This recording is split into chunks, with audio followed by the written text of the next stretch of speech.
Hello there, everyone, and welcome to another episode of the podcast that I just cannot run away from. Super Cast Brothers. I'm Zantok, otherwise known as Lister. That's Jonno, otherwise known as John the Thun? I don't know. I don't like that. And I think he's either dead, sleeping, or was trying to hold back laughter because he thought I was going to accidentally do the wrong intro again, which has happened on more than one occasion. But yeah, so we're here. It's Supercast Brothers. We talk about Smash Brothers, obviously. I don't know what he's doing now. That's weird. But today it's another on topic. What is wrong with you? And we are talking about stages today. We've done a whole bunch of talk in the past about Wow. characters. I mean, obviously that's a third of our fucking show is talking about characters. But today we're gonna have something light, easy. Just talk about the various stages that we've had in the past of the games. Here in our background, if you're watching the video, you'll see a collection of 40 different stages that we kind of picked out as some of our favorites, either to play on or just like to look at, because some of these stages are pretty fucking pretty. Let's be real here. That, You know? yeah, that's true. Yeah. So we're talking about, kind of giving like a whole big overview, just like stages across the games. We're making mentions of our favorites, ones that we don't care about as much, things that we really don't like, we don't want to see come back, and just kind of having a nice, simple little time. But before we Yeah. get into that, of course, as we do on Topics now, we're gonna do a little bit of catch up, see what's going on in each other's lives, and yeah. Shoot the shit. Jonno, what's going on? Quite a bit. Quite a bit's going on in this world. I guess the most important thing is this is the first on topic that we're posting since I returned home from my hometown in California. Yes. And Trevor, TurboTax, a friend of the show, a longtime friend of myself, and you, he got married. They are now wed. They are currently my phone wallpaper. Can you believe that actually happened? Why would they do that? We to all got themselves? they already knew each other since middle school, so they might as well have just jumped the broom, reaped the tax benefits. It is California. I mean, I've known you almost as long, and I'm not looking to shack up. Just Well, you're saying. missing out, aren't you? I don't think that's true. I really don't. We'd be just like the Cronins and enter a lava pit and create a child. Hold hands for what was it, 7 years? Yeah. Like, Jesus, that's some commitment, though. Like, hats off to those guys. Hold your hands together for 7 years in a volcano, and then you make a baby. So, what? All right. If you don't know, what we're talking about the new Thor. Fucking good. Don't worry, what we just said is not a spoiler. It's a throwaway gag. It's just yeah. We might mention it a little bit, but we're not going to get too spoilery. But it was fucking good. Yeah. And the people who are saying it wasn't, I disagree. I disagree on many levels. I fucking loved like 98% of it. And the rest of it, I was more apathetic to than hate. So, yeah. It's great. Yeah. I thought about it a lot after our discussion too, and the only thing, it's to me similar to Guardians Volume 2, where you're catching up on something that was a landmark film like Ragnarok was, and you're holding it to that standard. Well, they're two separate things, and the humor is going to be a little different, and jokes are jokes, and not all of them are going to hit with you. That's fine. Yeah. Admittedly, there's probably more joking in this one than in Ragnarok, which I know was something that I was kind of iffy on with Guardians 2. Because I thought Guardians 2 was like a little, it's like, okay, I think in certain areas we need to dial some of this back. Like, we didn't need all the nipple and dick jokes in Guardians 2. Like, that felt, I feel like part of that was listening. I don't need to hear Drax going on about his sensitive nipples for several minutes. Okay? No. This is like, that was weird to me. After while seeing some people's comments on the new Thor, I was thinking about just like, okay, yeah, sure, there were some things that they probably should have dialed back on. Thor's inability to give any kind of speech whatsoever was a little odd, considering Thor's 1 and 2. Now, granted, he's in a different headspace now than he was back then, but still, I felt like that kind of went on a little long. And then another joke that you see later on, with a scene that had a lot of characters. I think you might know what joke I'm referring to now. I was like, okay, you've made mention of this maybe a few times and were really necessary, but it was fun. There's only really one part of the movie where I felt was really kind of like particularly slow, but that part of the movie also needed to be slow for multiple reasons. Yeah, they knew when to pull back and have gravitas and emotional weight where it needed to be. It's a fun movie. I mean, and it was nice to be in a Marvel movie that wasn't 2.5 hours long. Cut it back by 30 minutes and. But yeah. I would have sat there for the full 5 hours though. That it was apparently was the original runtime before they had to start being cuts. Like I would have sat there. Come on, I have no life, but I would have sat there. Oh, so would I. So would I have.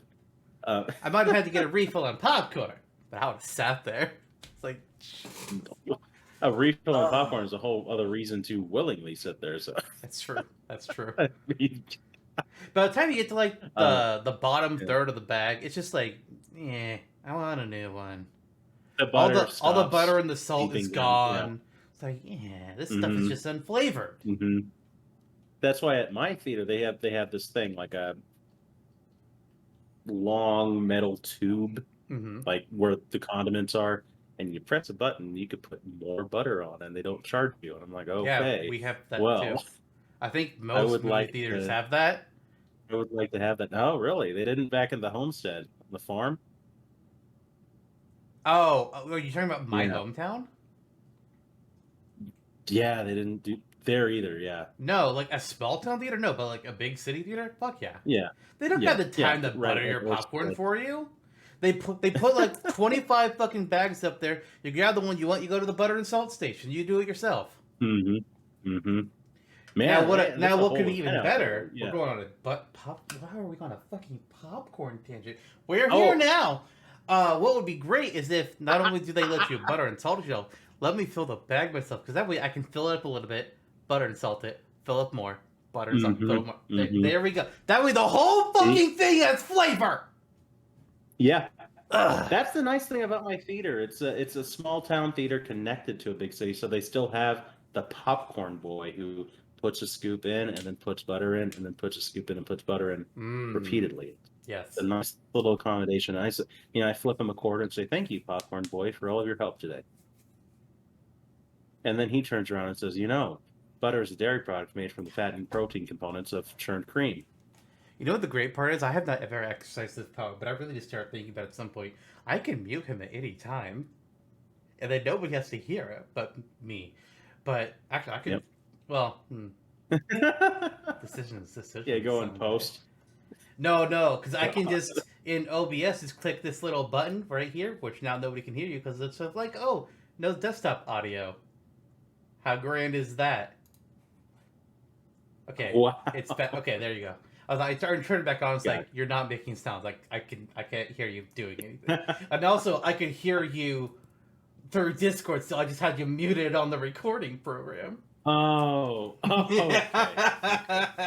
So I'm still getting tortured no matter what. But I do have ways around that if I really needed to exercise them. So watch yourself. Just mute my audio entirely for the whole episode. It'll be fine. Okay. I'll think of Jigglypuff song. So, yeah. God, and if you start doing that, I will fucking exercise my ability to turn off your mic, sir. It's gonna be a grand time. Anyway, what? So yeah, both of us seen Thor. Obviously, we saw it separate because different states. But I've also just I've been playing games as I always fucking do. Been streaming Ghost of Tsushima on Saturdays. Getting close to the end of the game. We're in Act 3, and I looked at a guy just to see like how many story missions there were going to be because I wanted to know like, okay, I don't want to accidentally go into the final mission before I'm ready.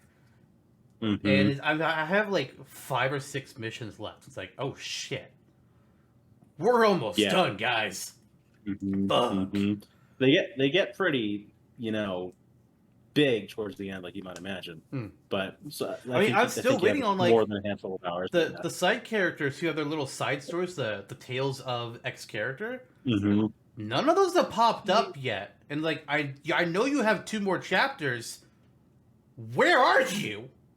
What story mission do I have to do to get your other shit to pop up? Damn it! Don't know.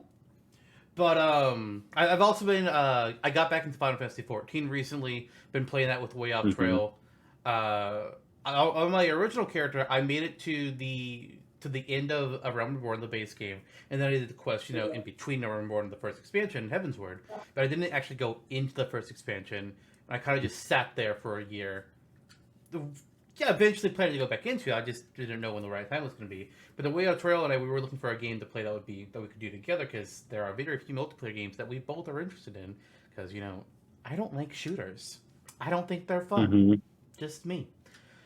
But us just at 14 was like, okay, we'll give it a try, and he's been enjoying it a lot. We're getting close to the end of base game again, which is like great.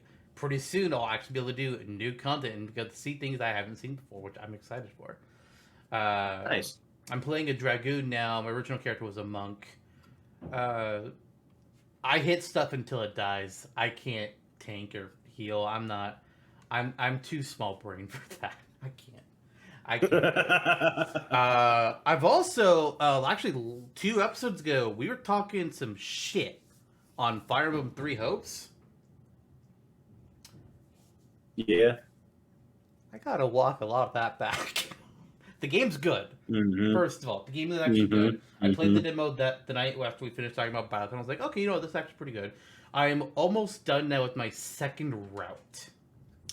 I'm getting very close to it. There are events that match between the 2 routes, or at least very similar in terms of like these characters have a conflict, but then they kind of just like break apart or something, and then this event happens in both stories.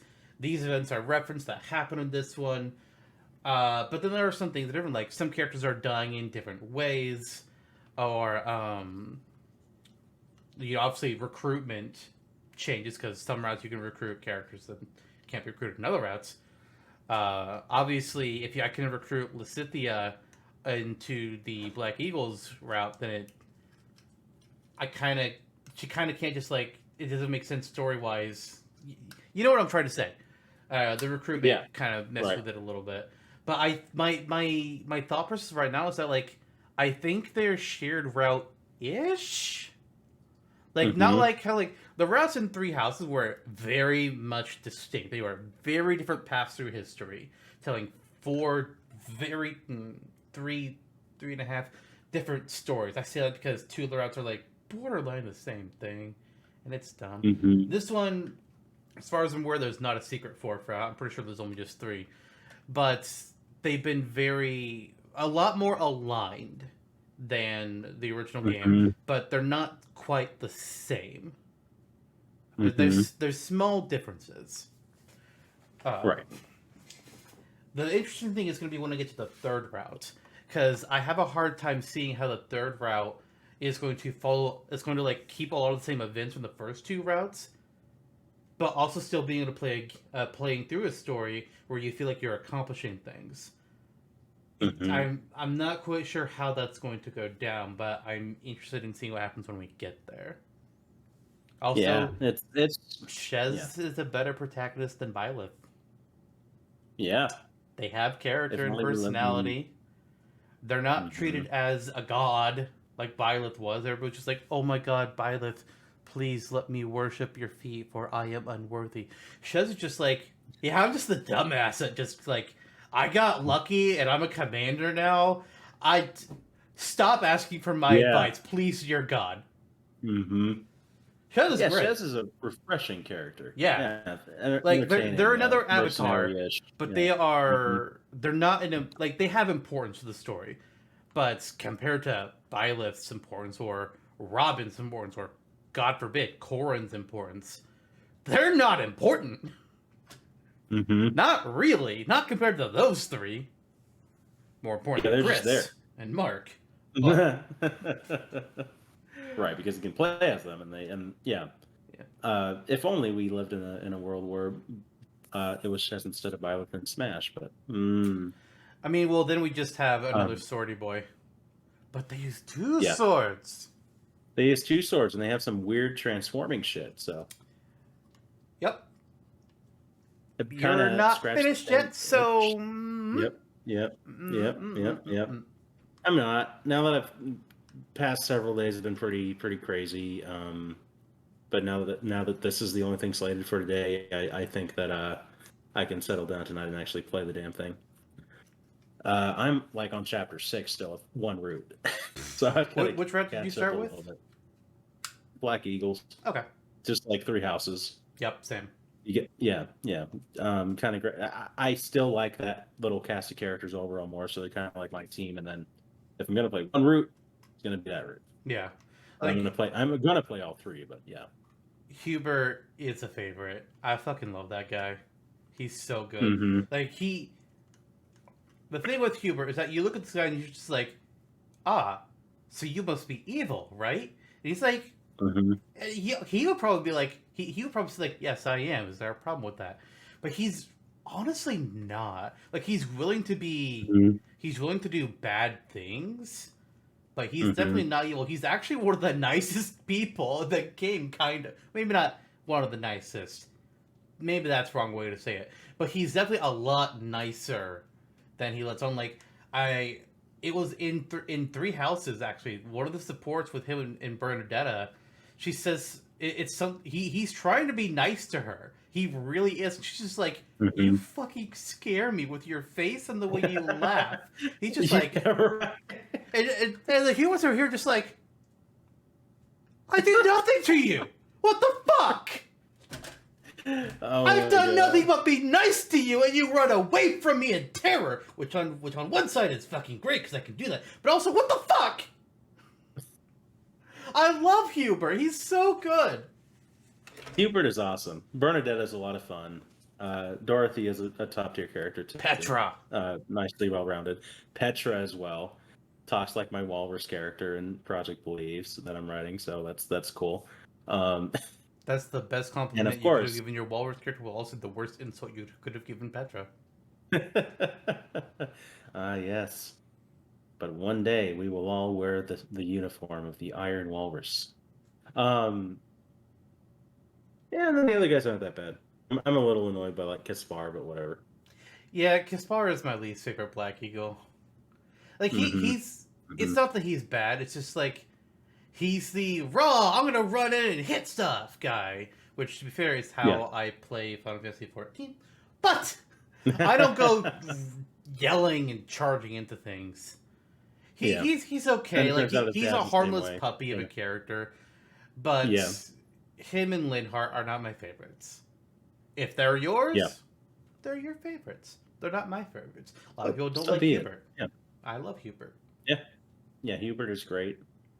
Edelgard is great, even if she goes to extremes. Although this story is handled better with the strategy on her end than 3 Houses was, I think. I think a lot of things are handled better in 3 Hopes, but to be fair, there's 2. They already built everything in 3 Houses. The world is built. The characters are there. But they have to do everything else too. 3 Hopes just like, okay, we're gonna take what you already did. We're gonna give it a whole different gameplay system, and here's a new twist in the story. But all the personages are there. They don't have to focus on thinking about like, how does Dorothea talk? What's her character? What does Ferdinand care about? They don't have to worry about that with 3 Hopes. They can streamline a lot of that. I would actually compare this. I don't know if you saw either versions of the show, but there's the manga Fullmetal Alchemist has 2 animes off of it. The original, Fullmetal Alchemist, which I think ended before the manga did. So they have to do the classic. Let's make up the ending because we don't know what it is. But then there's Fullmetal Alchemist Brotherhood, which was done after the manga was finished, and so they could redo the show and actually give it the correct ending, quote unquote. Mm-hmm. In Brotherhood, I think it has the superior back half, but its front half is rushed because they are relying on the watcher already knowing the show and the story, so they kind of like speed through a lot of what already happened that you already saw the first show. So why tell the same story twice? Three Hopes is the same thing. It really relies on you knowing Three Houses. You don't have to know everything, but you need to have at least played through a route of Three Houses in order to actually know what the fuck's happening with Three Hopes. The Academy arc is 3 chapters long. It's 3 chapters. Thank God. And then we immediately jump into the war arc. It's like, okay. I mean, I'm down for it because White Clouds was boring as shit when you're on your 4 fucking run of it. Yeah. God. Yeah. God. Yeah. But so that's something that Three Hopes was able to take advantage of, that Three Houses didn't get to do. Yeah. Absolutely, and that's my minor critique of it as well. Is if you haven't played Three Houses, you're going to be super confused. Yeah. You cannot play this game without playing Three Houses. That is, if I was going to give the game one criticism, it would be that. But I also think it's fair. I think it's fair for them to expect the players to have played Three Houses first. Right. Yeah, I think so too. I mean, I think the cross section. I mean, you're playing into a niche genre with a strategy RPG to begin with. And then it's going to be even more niche to make a Warrior spin-off of it. So just roll with it. So the cross-section of people who played both is probably like 85 to 90% of people who played Warriors anyway. Yeah. So like in general, I think things... Yeah. In general, I think things should be designed so that nobody has to have seen or played something in order to understand what's happening in this other thing over here. But sometimes it's unavoidable. I think it's unavoidable in this game. I think Personified Strikers to a lesser degree has that as well, because I think you can kind of do that like without having played Personified, but maybe just like have heard a few things. Maybe I think it'd probably be okay with that one. It's fairly fine with itself, but like, do you need to play Mario & Luigi Superstar Saga before playing Mario & Luigi Partners in Time? No, you do not. Right. Do you need to play Final Fantasy X before you play Final Fantasy X 2? Honestly, no. I don't think you do. Nice. I don't really think you do. Good. Oh, shoot. There you go. You definitely don't need to play Final Fantasy 1 before you play Final Fantasy 2. You don't need to do Chrono Trigger before you play Chrono Cross. Nope, you don't have to play Fire Emblem Three Houses before playing Fire Emblem Shadow Dragon. I don't know. You don't have to play. But yep, you don't have to play Bonk's Adventure to play Bonk's Adventure 2. Do you need to play Ocarina of Time before you play Majora's Mask?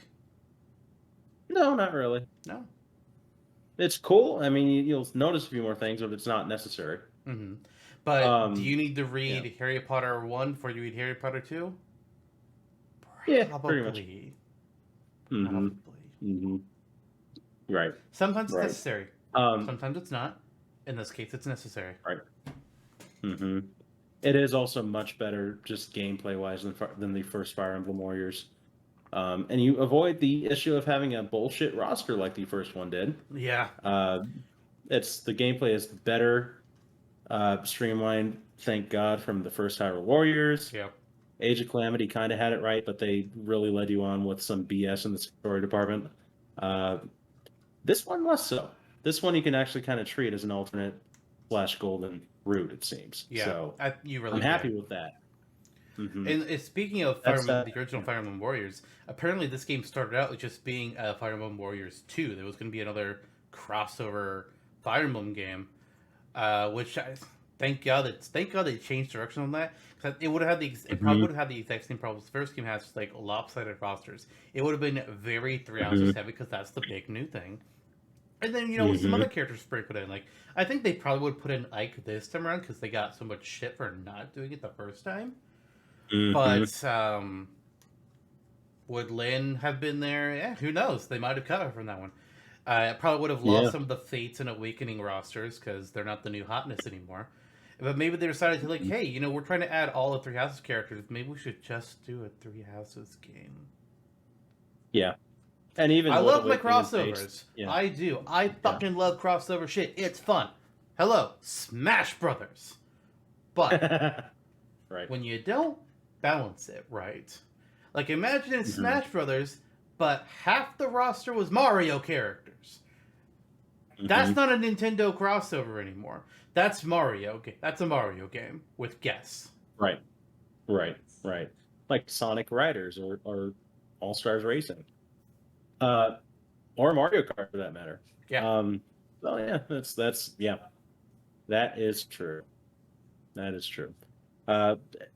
They probably would have been like, here's all of these Three Houses characters, there's like 33 Houses characters, and we're going to put in all of the royal family from Fates and all of the shepherds from Awakening. And look, it's Ike, and then they'd be done. But at least Aloise would be there. Man, like Aloise isn't even in this one. I know. Like, Aloise is one of the very few characters, one of the very few playable characters in Three Houses that is not playable in Three Hopes. It's Aloise, Gilbert, Hanneman, and Cyril. I think it's just those four. Everybody else, I'm pretty sure is playable. And they add in on top of having your the new Avatar character. There's also 3 other characters. There's one new character in each route that either was an NPC or was only mentioned in Three Houses that is playable in Three Hopes, 1 per route, which is really cool. Oh, nice! I like that they did that. And you get them all no later than chapter 4, I believe. I can't confirm the 3rd route for certain, but I'm pretty sure. Nice. It's great. Oh, I've been having a lot of fun. Yeah. I was like, who is that for Black Eagle? And I was like, oh, never mind. I remember. Yeah. Black Eagles kind of gets like 1.5 new characters. It's It's 2 if you played before the DLC. It's 1 if you played after the DLC. And if you can't figure it out from that, then I don't know what to tell you. Yes, indeed. Anywho. All right. Anywho.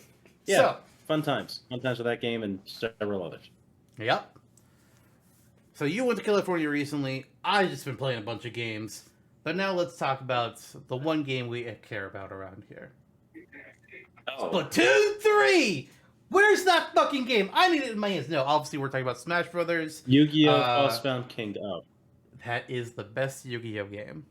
Except no substitute. Alright, but yeah. So Smash Brothers stages. Favorites, ones we don't like. Cool gimmicks and shit. Let's get into it. I figure we might as well just go from game to game and just talk about each one and the stages that we remember from it and kind of move over in that aspect. Yeah. Agreed. Right. So starting with Smash. So we're starting with Smash 64, the original.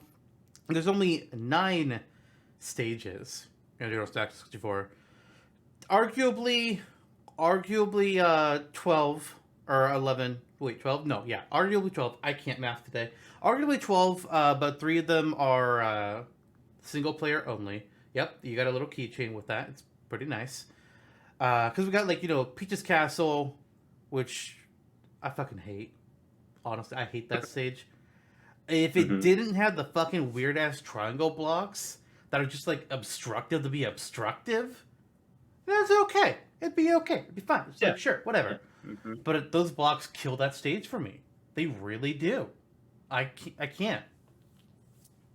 For me, it's just noting that it's not really Princess Peach's Castle. It's like this odd floating platform hundreds of feet in the air above Princess Peach's Castle.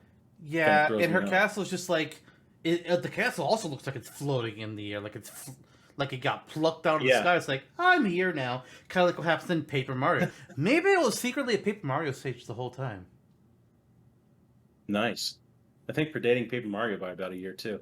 Cool. Shit.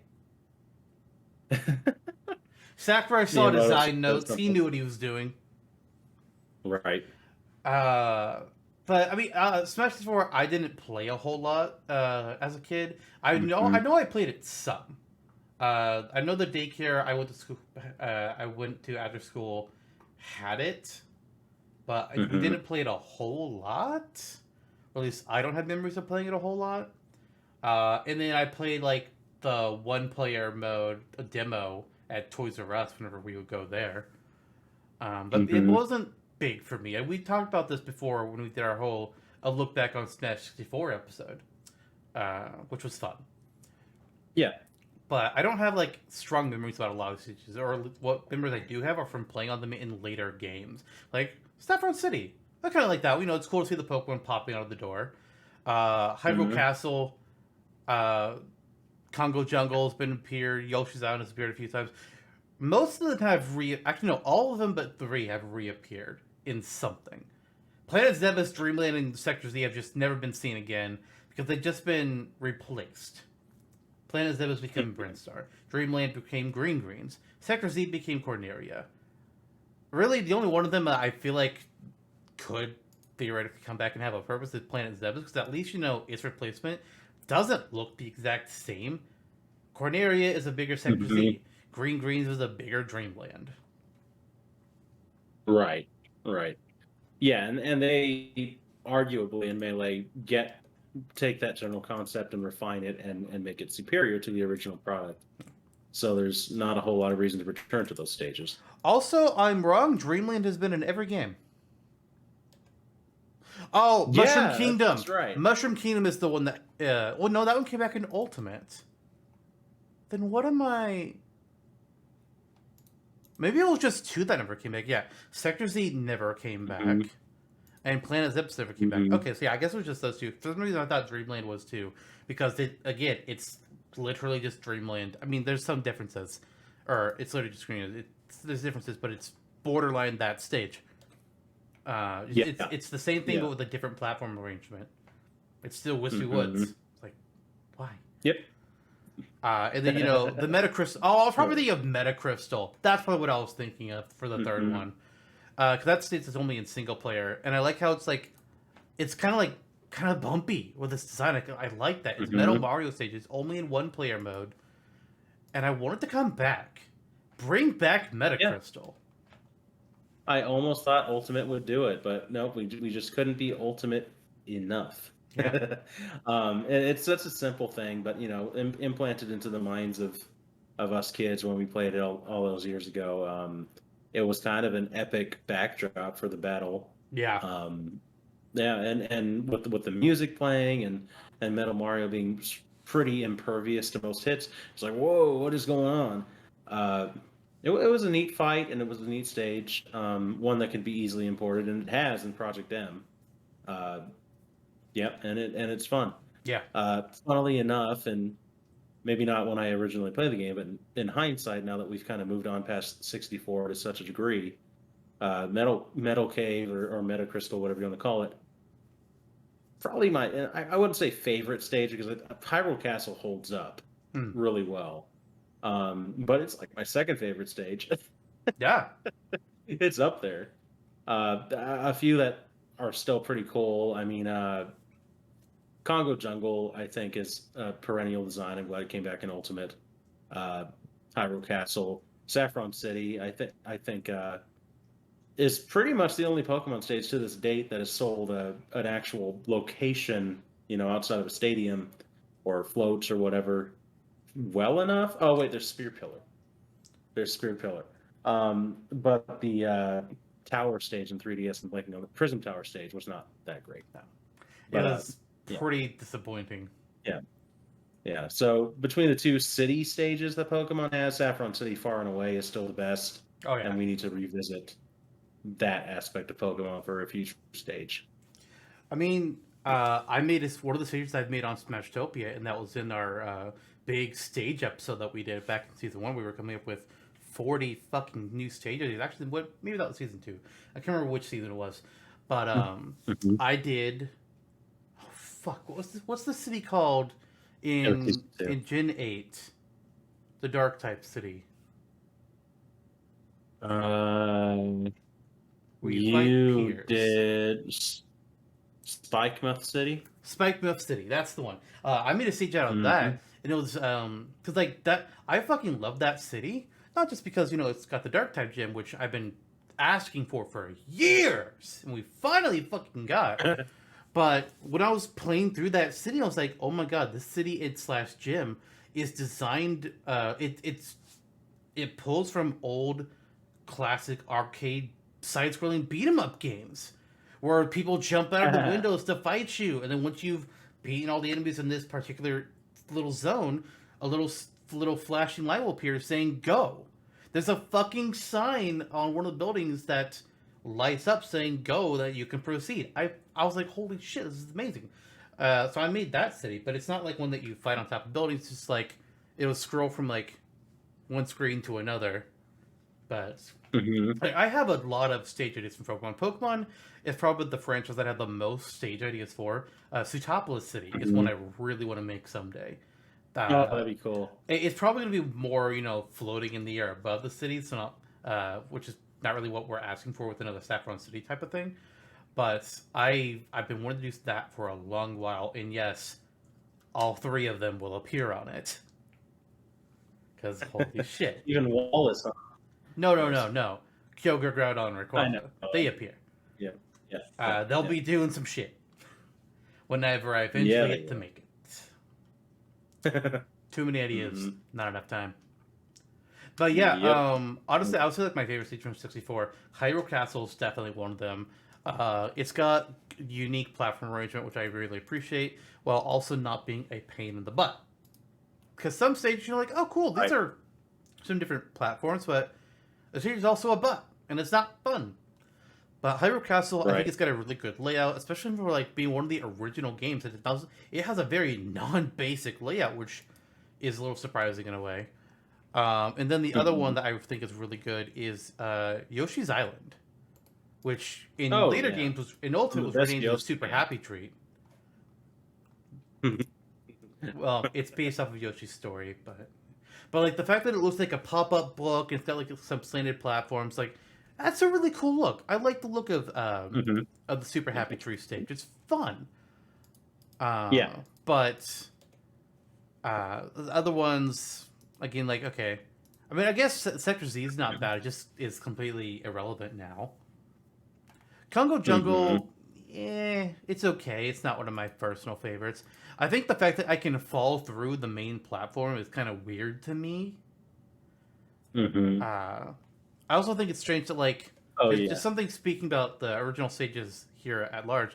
So a lot of times whenever Sakurai brings back a stage to a new Smash Bros. Game, even if it was just in the most recent game like Smash 4 Ultimate, they still get completely new looks.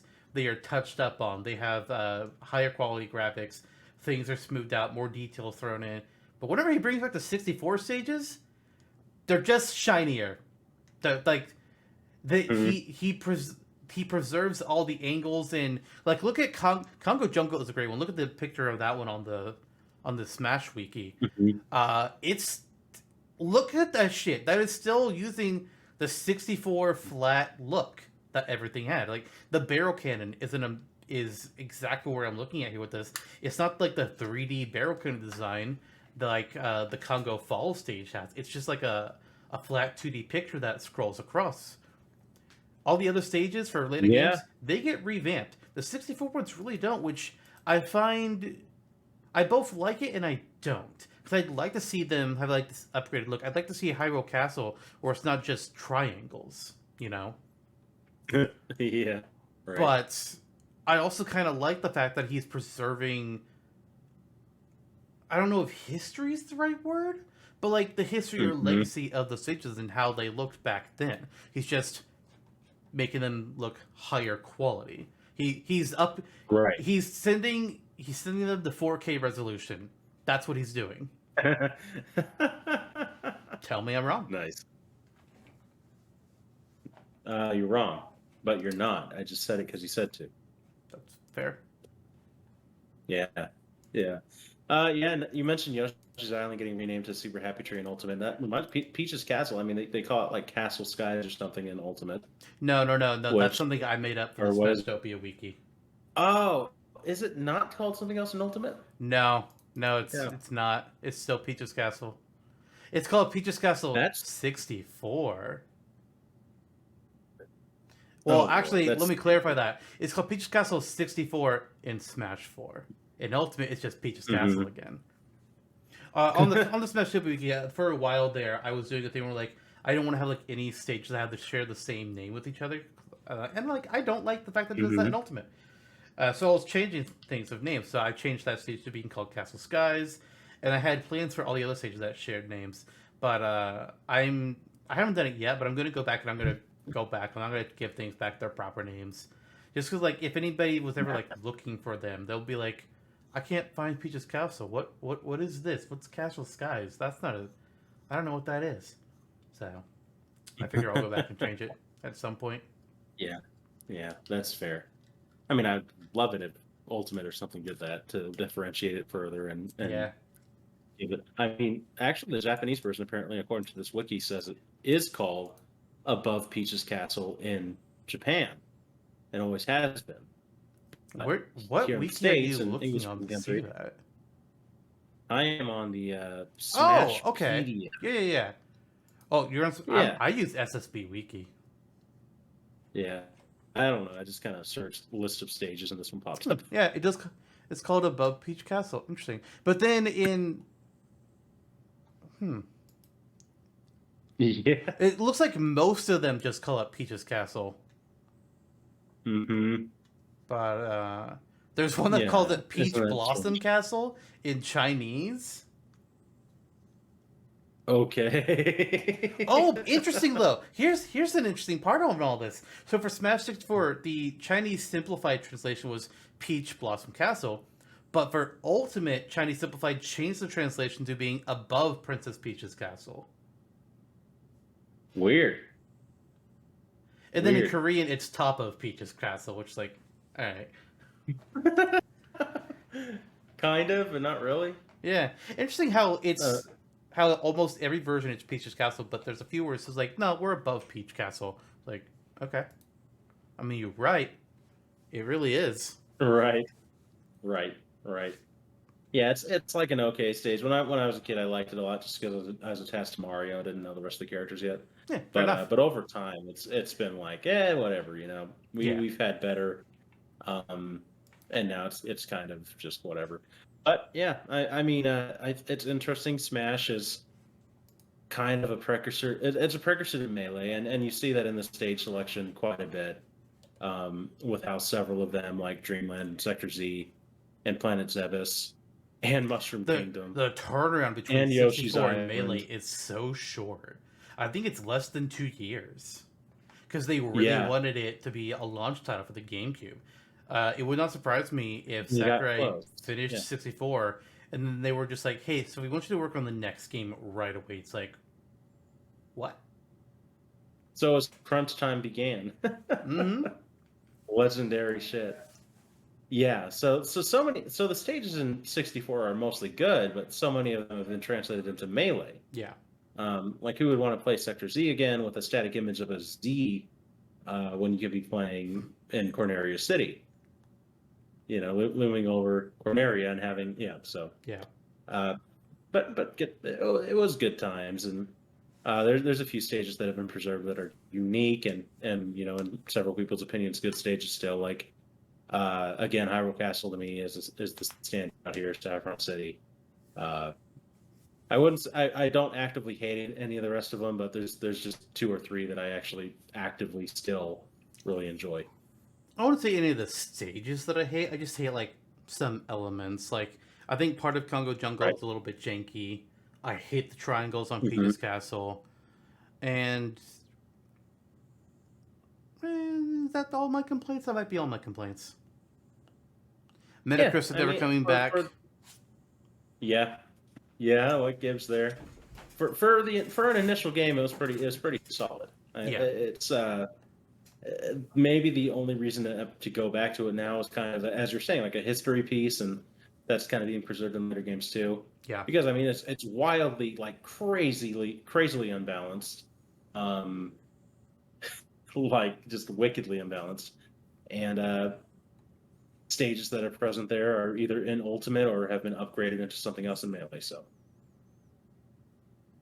you know what you can do that's totally unique though? You can watch the opening cinematic with the ragdolls, which is really fun. Yeah. And then, I mean, you can watch the Sakurai commercial always with wanted the to guys have in the feeling of costumes. like a kid playing with their toys. And what did so many of us do with our toys back in the day? We made them fight each other. I know Yeah. I fucking did. I made I held a I tournament with made my my toys dad and do made that them with fight me. each other. Yeah. And the ones that lost, I threw into a pile. Yeah. Yeah. That's right. That's right. And you can also do board the platform, since that never came back. And that's kind of that. I would like board the Board the platforms to platform. come back. If it comes back, I want it to be vastly different because, I mean, to be fair, okay, no, like, actually, I'm looking at it again. I forgot that each character had their own, but some of them I played through when we were doing our 64 episode. Oh no, I'm thinking of Race to the Finish. I'm thinking of Race to the Finish. I did not like 64's Race to the Finish. Good God, I did not like it. That was not fun. The polygons just chase you the entire time and beat the shit out of you. Oh, the polygons Like, weren't the big threat. I mean, they're supposed to be, but they weren't really what I cared about. It was the obstacles I had to go through. Like that is what had annoyed me. It's like, good lord. In Melee, you know, it was kind of a bit of a, once you figure out what you're doing in the Melee one, it's a joke.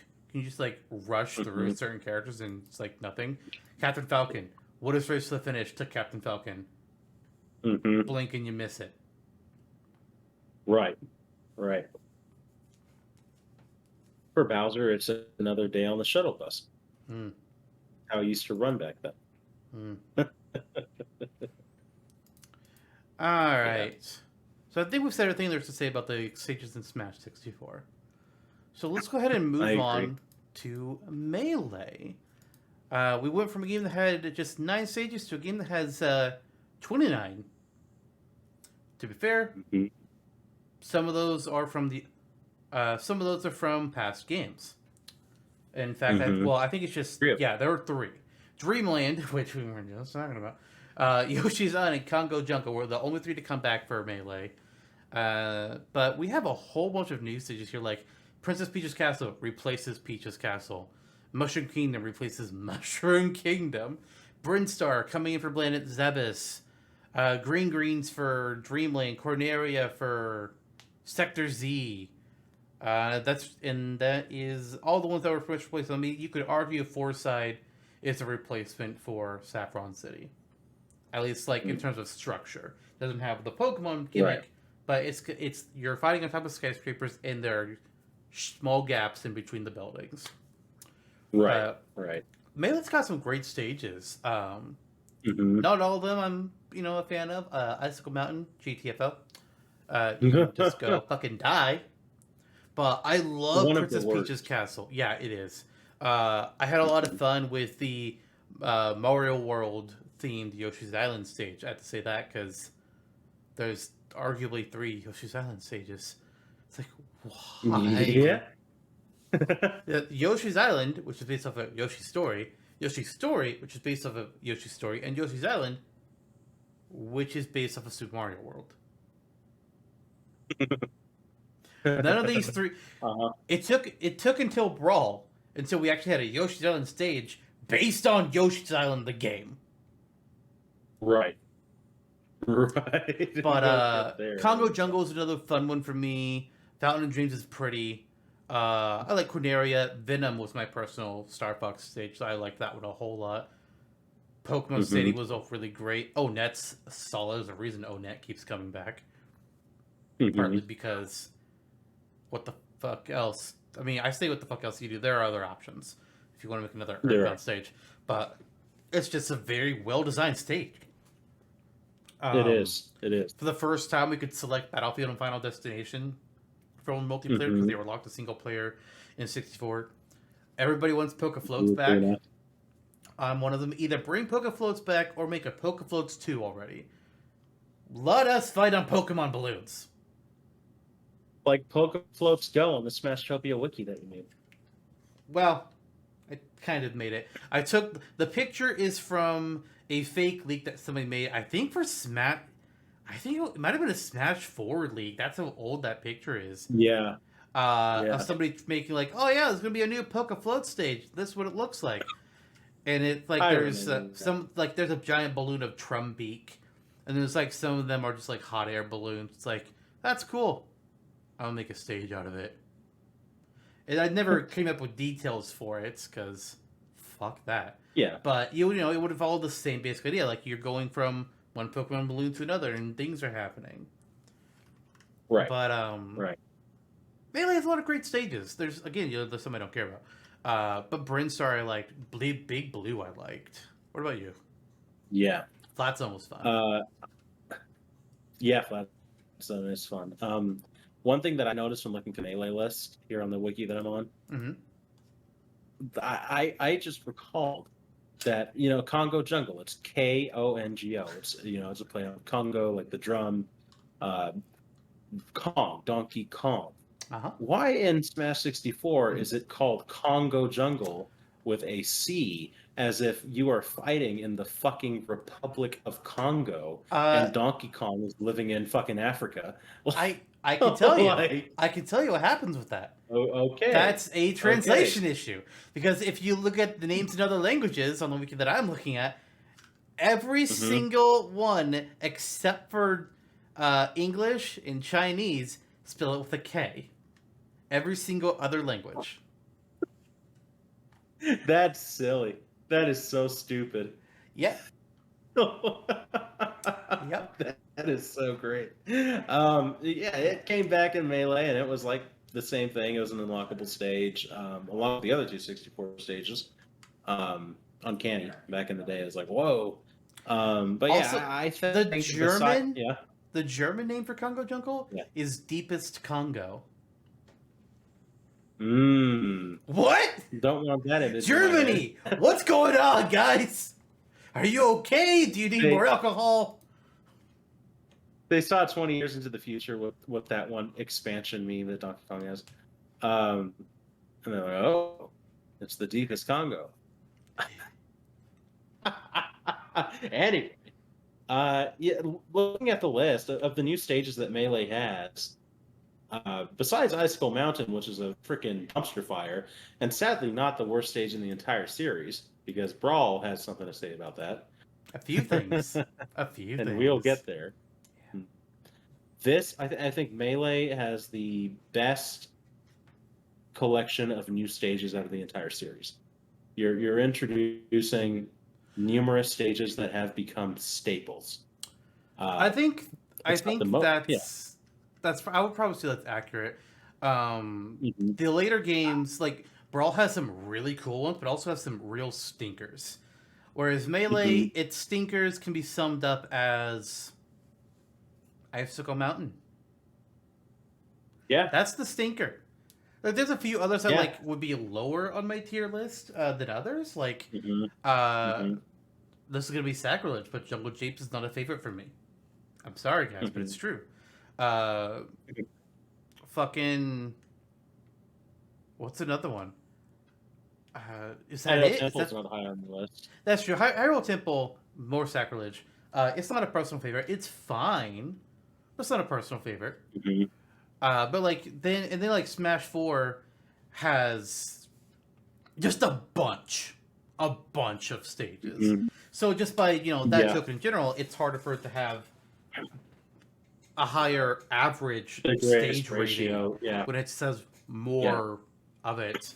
And then Ultimate has so few stages, at least in base game. They got a lot more in DLC, which there's some good ones, but there's also some like one was just like kind of weird. It's like this one, and it does that. Okay. Oh, there's a couple stages in Ultimate. Oh, we will get to that. In the base game, oh buddy. Yeah. Or even Rainbow Ride, I think, is a fun one. Or, I'm sorry, Rainbow Cruise, as it's called in Melee, and it later got its name fixed. Yeah, But yeah, that's like that one's like at first I can understand why somebody might not like that one. If it was made today, I think you would have just been fighting on the ship and you would see everything happening behind it. But hmm like once you understand what that stage is doing, it's really not a problem. I don't think you can still kind of get fucked over, but I think it's Oh yeah, fine. I don't have a problem with it. yeah, yeah. You're playing through a representation of the stage from Super Mario 64, kind Yeah, of on a 2D plane. It's entertaining. Um, and and it's well I love done. that track, the slide track that they do. Yeah, absolutely, absolutely. It is well done. It's a fun stage for sure. Yeah, Some of my other favorites too. Big Blue, I like better than like the Mute City I setup. do too. I mean, which you'll see in like Mario Kart later on. You know, the vertical sliding with the cars running in at you. Whereas on Big Blue, you're fighting on top of the cars, and it's like, whoa, Yeah, that's pretty and cool. to be fair, Um, there's not a yeah. lot of different ways that you can do a stage for F Zero, without just hmm stuffing a different track and giving a new coat of paint and using the same basic mechanic of the stage. But like Mute City Yeah. specifically, they've done 4 times. Yeah. 4 times the Mute City has been done. Mute City and Melee. Actually, no, I'm sorry. 4 times? 3 times. I was counting one stage that I should not have been counting. Mute City and Melee. Yeah.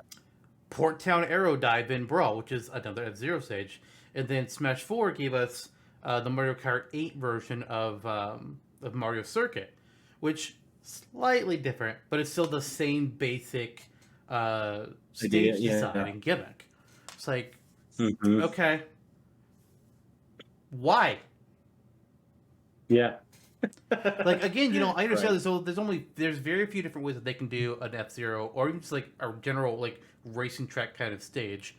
Uh, Mute City is one way, Big Blue is another, and then the Mute City that we got in Smash 4 is pretty much the other one. Besides, like doing something where uh, Mario Circuit in Brawl does, which is like, okay, we're just gonna sit you right here in this one spot, and then the race kind of interact with you a couple times. I like how they did that one, but most racing Mhm. tracks can't do that. Right. Right. Yeah. Archetypes exist in Smash. Is that There there's were the 4 times. mesh I forgot about buildings, Rainbow Road. lava. Oh yeah. Yep. And Fire Emblem with its kind of generic tilt on certain things. Mm, Uh, yeah. So there's certain things that we can break free of in this Future Smash, hopefully.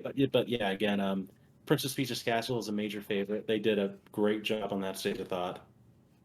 Pokemon Stadium, talking about archetypes, it went from Pokemon Stadium 2, and evolved into the Pokemon League stages, and that was a cool glow up kind of yeah, evolution of that type of stage.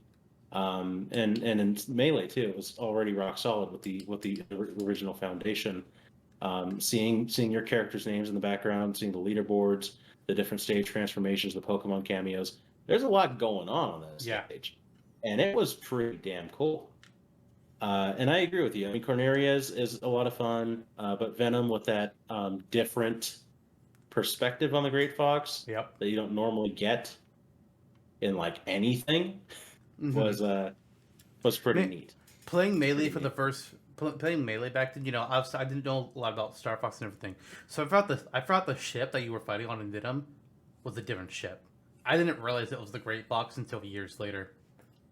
It's What like, like man, named this Venom or ship. something? Probably, because like I didn't know it was Star Fox back then. So how was I supposed to realize this? I'm seeing it from a different angle. You know what you don't see on Corneria? You don't really see the wings the same. hmm Like you can kind of acknowledge that they're wings, but you're not like that's not where your focus is. But They on look more like Venom, chicken the wings. focus is on the wings. hmm Yeah, that's true. That's true. And you get unique discussions from Star Fox and Star Wolf on both stages, which is really cool. Yeah, Great Bay I also liked. I never played Majora's Mask prior. That was my first always introduction to pop the Tingle, and it balloon. became a thing. Always Yep, pop the balloon. always, always. And I like the turtle and Yeah, the shit going on in the background with the moon coming down and the giants pushing it back up.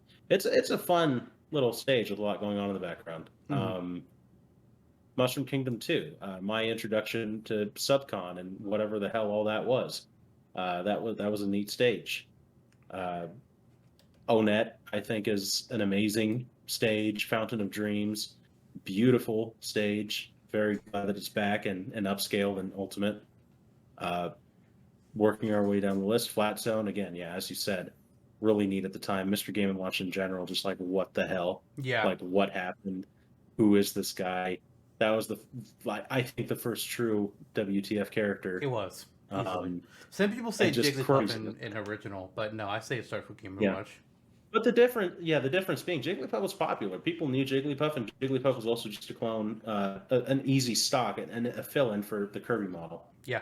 So, yeah, in true fashion, where they're like, we're going to put this in just to make people flip out, it was our first what the fuck character. It's just him, freaking Piranha Plant, unfortunately.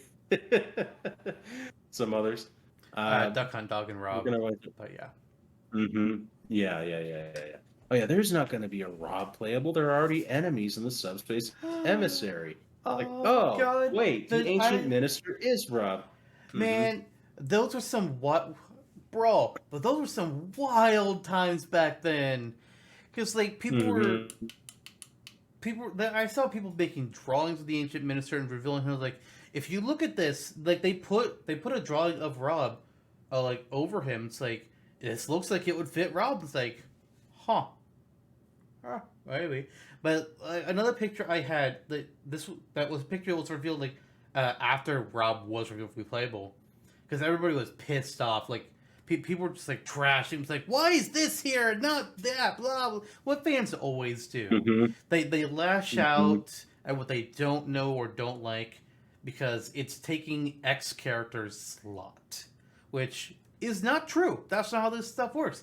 But there's one picture I remember seeing of a Rob with like little bits of Ridley like just taped over him. Like he had Ridley's wings on him, the tail, and he had like a little, I don't remember if it was like a sign or it was just like a text bubble. It's like, do you love me now? It's like, oh my god. Do you not see what you've done, internet? You guys are monsters. Yep. I love that Robinson Smash. I love it. I love all the what the fuck characters except for Piranha Plant, which is not the topic of today. So we're not getting into that. Right. What the fuck? Rob. Melee's got great stages. Some of them we've only like barely touched on, or just like haven't even mentioned it. Brinstar Depths. I love Brinstar Depths. In Melee, it only had like 4 forms, so it's just like, okay, it tilts 25 degrees every time. Just tilts 25. Sometimes it goes back and forth. It only tilts 25 degrees. In Ultimate, it can tilt a little bit. It can tilt a lot. It's not restricted to just 25 degree tilts anymore. It can go less than that. It's like, oh shit, love it. Yeah, it's a fun stage. Yeah, I understand why the competitive people never play on it, but from me, it's a little wild. Yeah, and look, and making our way through the list, we mentioned pretty much all of them. Just I guess a nod to Battlefield Final Destination. Mushroom finally Kingdom being playable in hindsight. Having Birdo, that was cool. I like Birdo, yes. Playable over Waluigi in the next Smash. And nod to Battlefield and Final Destination. I mean, still, it's awkward in hindsight that they weren't playable in 64 now, outside in versus mode. But they've become the basis for not only future iterations of those standards in future games, but also just their platforms are such a basic perennial design that they've been influencing other stages since. Yeah. So interesting. And also there are also some of my favorite designs for Battlefield and Final Destination. I love that kind of cheap 80s arcade feel that they both have, which is pretty cool. And they shoot you into outer space. It's neat. Yeah. Yeah. An interesting thing too with Battlefield is that in the original game, it was called Dual Zone. Its name was changed to Battlefield starting in Melee. I don't know if that's just because they want to change the name, or if like fans are just calling it Battlefield. I don't know. And maybe they just like adopted it. I don't know. But I find it interesting that they actually changed its name to Battlefield. Like, it is the Battlefield Stage Smash 64, but it's actually Dual Zone. That's such a 90s name. Jesus. Dual Zone. I mean, back then, what year was it? Yep. Not the 90s. 1999. Pretty fucking close. Yep. Was it? Yep. I'm pretty sure it's 99, yeah. Okay, yeah. Yeah, it was. Well, holy cow. I thought it was 2000. Mm-hmm. It was 99, and then maybe 16 months later, Melee came out in 2001. Yep. So, crazy that came out less than 2 years later, and was such an upgrade. Yes. Jesus. Vastly so. Like, you can argue there are arguments, like what Smash games are worth going back to, and for me, I think there's 3 answers to that. I think Melee, you can argue Melee, because like Melee is one that was like the competitive crowd wants to go back to all the time. It's like, okay, I see what they're coming from. Brawl is like vastly different in terms of its, I mean, not vastly, but it's because like Melee is also like it's 2.0 to Smash 64, and then Brawl did some things different. The speed is slower. It's got tripping and gliding, but more importantly, it's got the subspace emissary. Then Smash 4, which people stopped giving a single shit about when Ultimate came out. Those to me are the 3 Smash games that you play. You play Melee, you play Brawl, you play Ultimate. People don't play 64. Yeah. Some people still do, but like nobody plays Smash 4. Nobody. Smash 4. So what does Smash 4 have for you to go back to? Yeah. Ultimate's got everything Smash 4 had, minus a few stages in Smash Run. And then they also add in World of Light. I mean, yeah, okay, sure. You want to get technical? Okay, yeah. It's also missing the board game mode, Smash Tour, but who cares? It's missing Master Orders and Crazy Orders, but who cares? 2 modes that I did not give a crap about at all. Yeah, I only played them for the achievements. Smash Tour especially was just miserable. Jesus. Yeah. Yep. Smash Run was amazing, and I'm sorry that it's locked behind the 3DS version. That should have never happened. Yep. That was pretty much it. That's what you salvage from Smash 4. It's an interesting little relic that became outdated as soon as it released, pretty much. Yeah. Because the Wii U was on its death throes, and we're like, okay, we got to get a new Smash on Switch, and then Ultimate was revealed, and it's like, holy cow! And engine-wise, aesthetic-wise, it looks like Smash 4. It plays similar to Smash 4, but it's Smash 4 2.0. It's leagues, it's league superior. It's unquestionable. And all the content from 4 is there. Yep. Cheers to that in itself, I guess. And then Brawl. I mean, I love Brawl. I put like 3,000 plus hours into Brawl as a teenager, and I have no regrets about that. No, because Brawl is definitely the Smash game that I played the most, which is probably a combination of I just had there's just like less more free games. Time and less games, more free time, and just like less games. So I played Smash. It's the one that I was probably the most skilled at, which I'm sure anybody that actually plays the game with skill would probably laugh at. But Brawl was my game. Though I mean, like the competitive crowd, like because Brawl is not liked by the competitive scene, and I understand. With the tripping and the whatever. For me, it's like I loved Brawl. Brawl was the game where I actually played trying to be somewhat good. I still wasn't learning like the big strats or anything. I wasn't trying to do all like L canceling or anything like that. But I played a lot.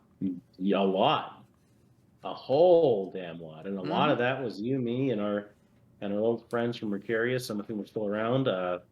Eric and Jake and Trevor playing on Nintendo Wi-Fi connection constantly, for better or for worse, because it was a Nintendo Wi-Fi connection. But it was a time. That was a time. Yeah, I don't regret Brawl. And speaking of Brawl, I kind of feel like we exhausted our Melee talk. Besides me saying, I guess if I had to choose like 3 favorite stages from the new Melee ones, I'd probably say For me, Temple's a staple. Peach's Castle for sure is up there. I probably Big Blue, actually. Fair enough. Definitely Princess Peach's Castle. 100%. I think I'll say Venom for another one from me. And then I'm gonna say Entei. Because joke answer. But for those of you that aren't aware, or may have forgotten, in the event matches for Melee, there were 3 of them where you fought on top of trophies. You fought on top of Goomba, you'd fight on top of Entei, you would fight on top of Majora's Mask. Why? I don't know. But it was kind of fun. Bring it back. And I would, Bring it back. Trophy floats. Trophy floats. Actually, why not? I considered making an amiibo float stage at some point. It's just like, it's Poke Floats, but amiibo. Imagine that in-game advertisement. I mean, hey, why not? In order to unlock it, you have to scan an amiibo. You have to scan an amiibo in order to unlock the stage. There you go. Money. They would totally do that shit too. Okay.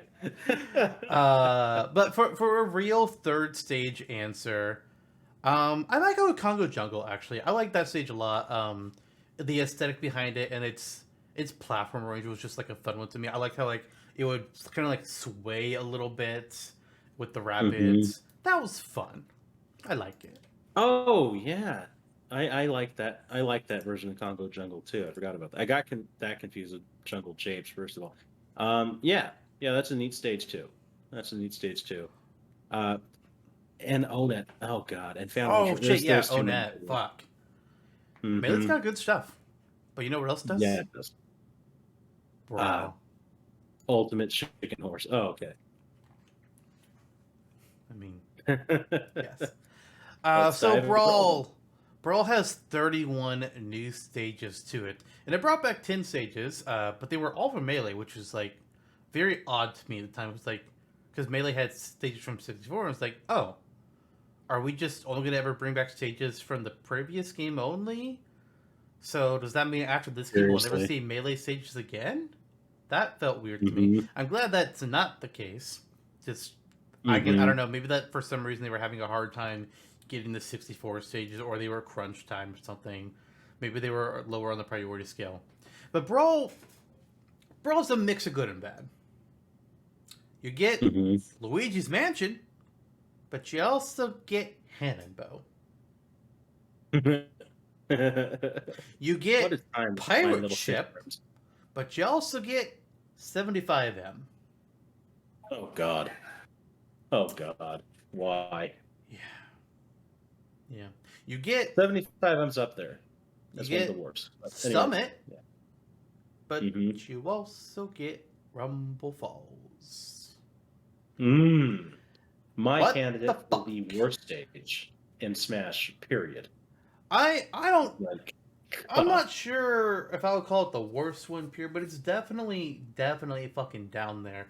I do think Rumble Falls, 75M, and Hannonbow are all 3 of them are.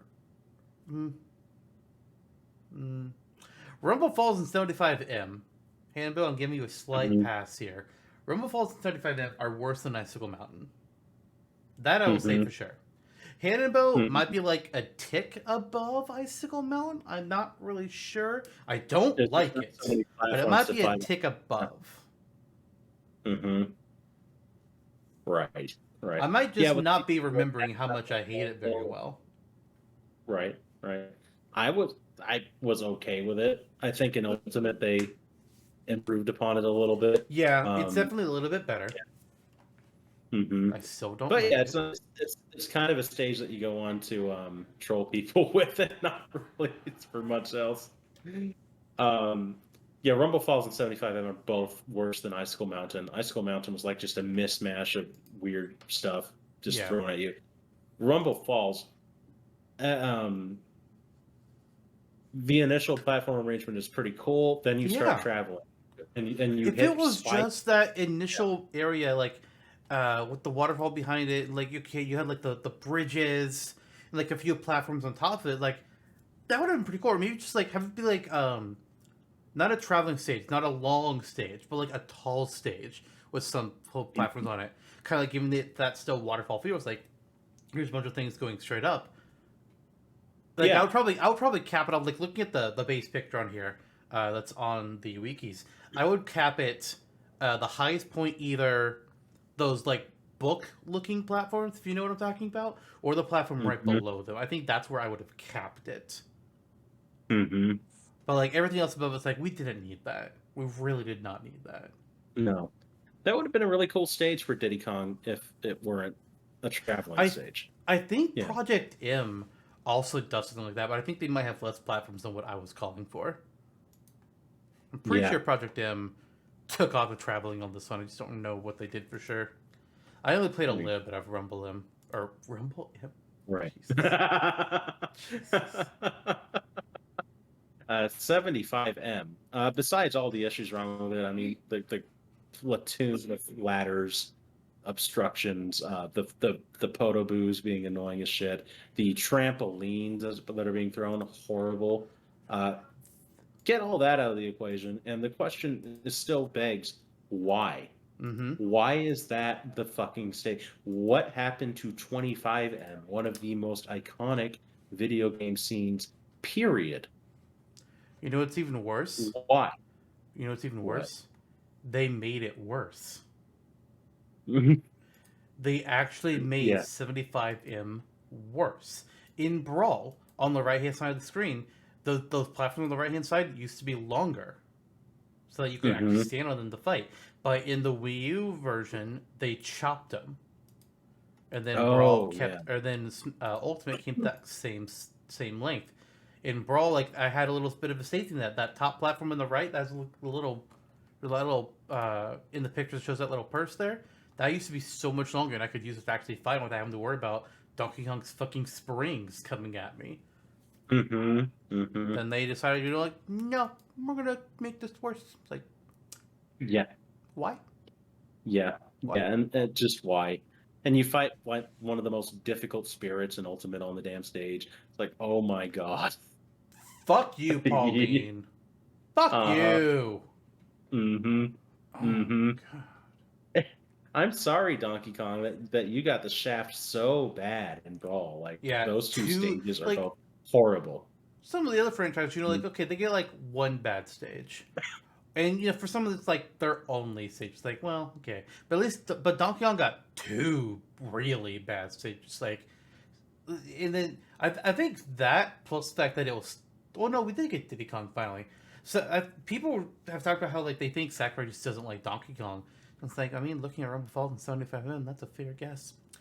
But they're not the only bad. Mario Brothers is also not a great stage. I like the idea that these stages are like pulled straight out of arcade games.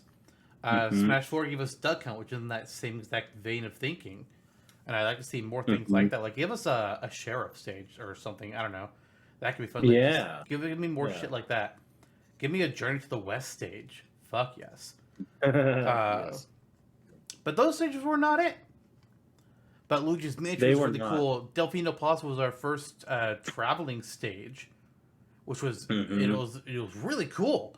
The one right now that we have as the background on the podcast here, you have Mushroomy Kingdom. I actually like Mushroomy Kingdom. I don't know that I agree with going with the Desolate Wasteland approach. I'm not sure why that was the choice. I'm also not sure what's with that name. What? Okay. Yeah. Like they could have just called it World 1-1 or kind of give it the name that kind of like the theme behind the actual levels and the Mario levels always have, like the World 1, call it like Grassland. Like give it not looking at its Desolate Wasteland approach and just call it Grassland. That would have been a fitting name. It's another scrolling stage, but it's going horizontal, which is different, and you're going through the entirety of World 1-1 as a stage. That's so cool to me. And then there's another version where you go through 1-2. Like that's fucking awesome. I love that. Yep. Such a cool idea. Not a version of 1-2 in Smash 4 though. No, yeah, they cut that, and I don't know. I mean, I think I know why they cut it from Smash 4 because Smash 4 was dealing with a lot of data issues with like the 3DS and not enough space. So that's probably why. But in that case, why bring the stage back? Just bring in a different one. Yoshi's Island was also a really solid stage.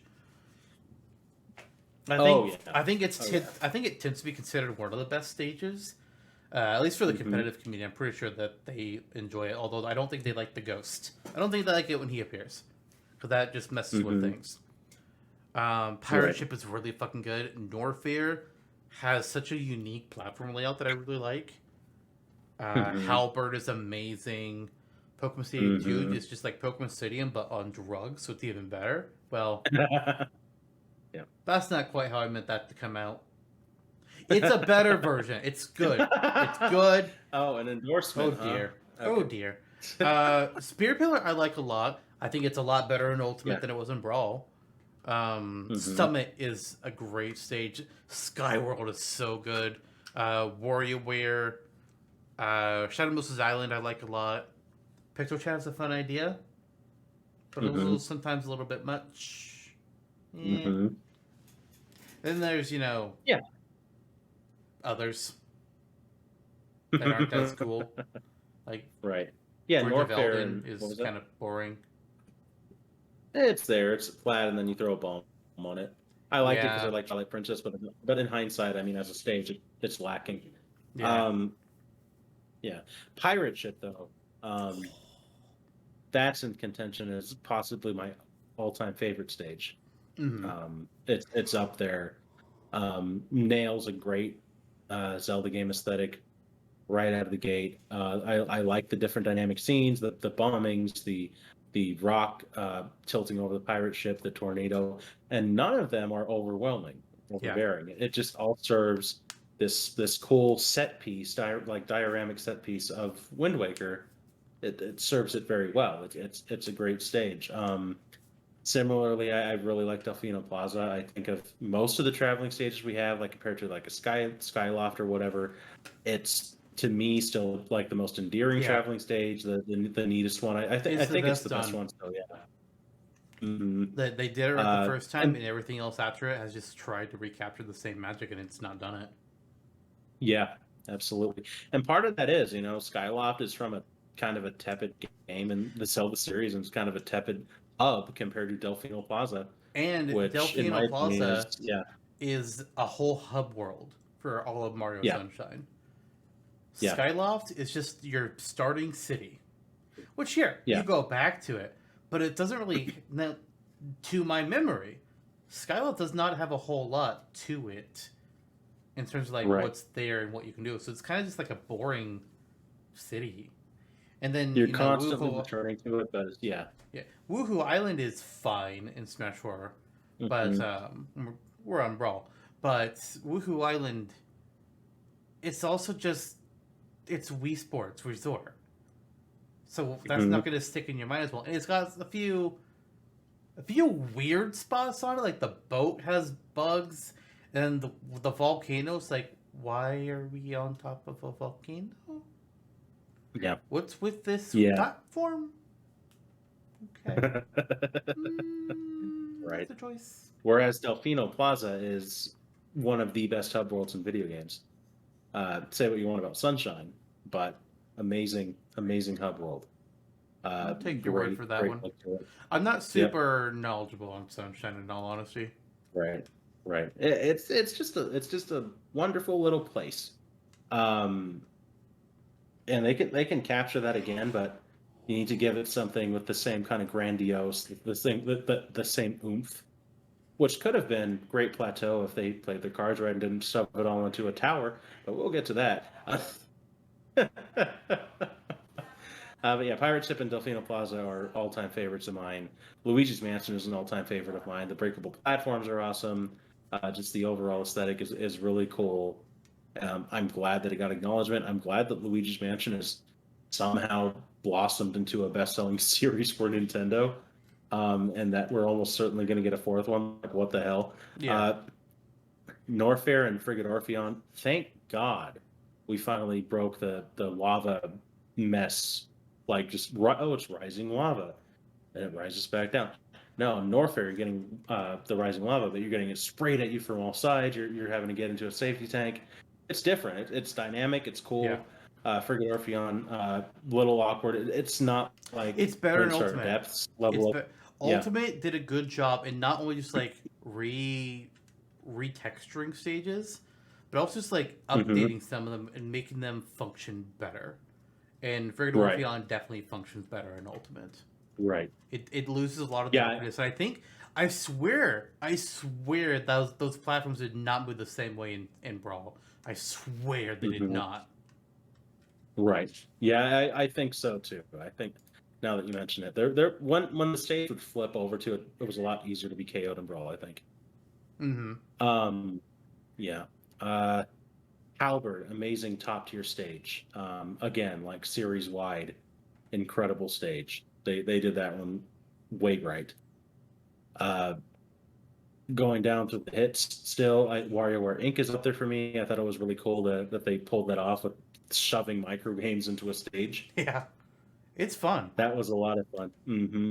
Like Spear Pillar, like you said, you gotta There's sometimes where I just like fuck the minigame. I'm just trying to kill this guy. But other times I'm just like, oh nope, I gotta send him to the umbrella, or I gotta pop these balloons. Hang on, guys. Yeah. And what's annoying is that the CPU completely ignores it. It's like, so you get the one that's like, don't move. It's like, oh god, they're coming at me. I gotta hit him. Nah, I failed. It's fine.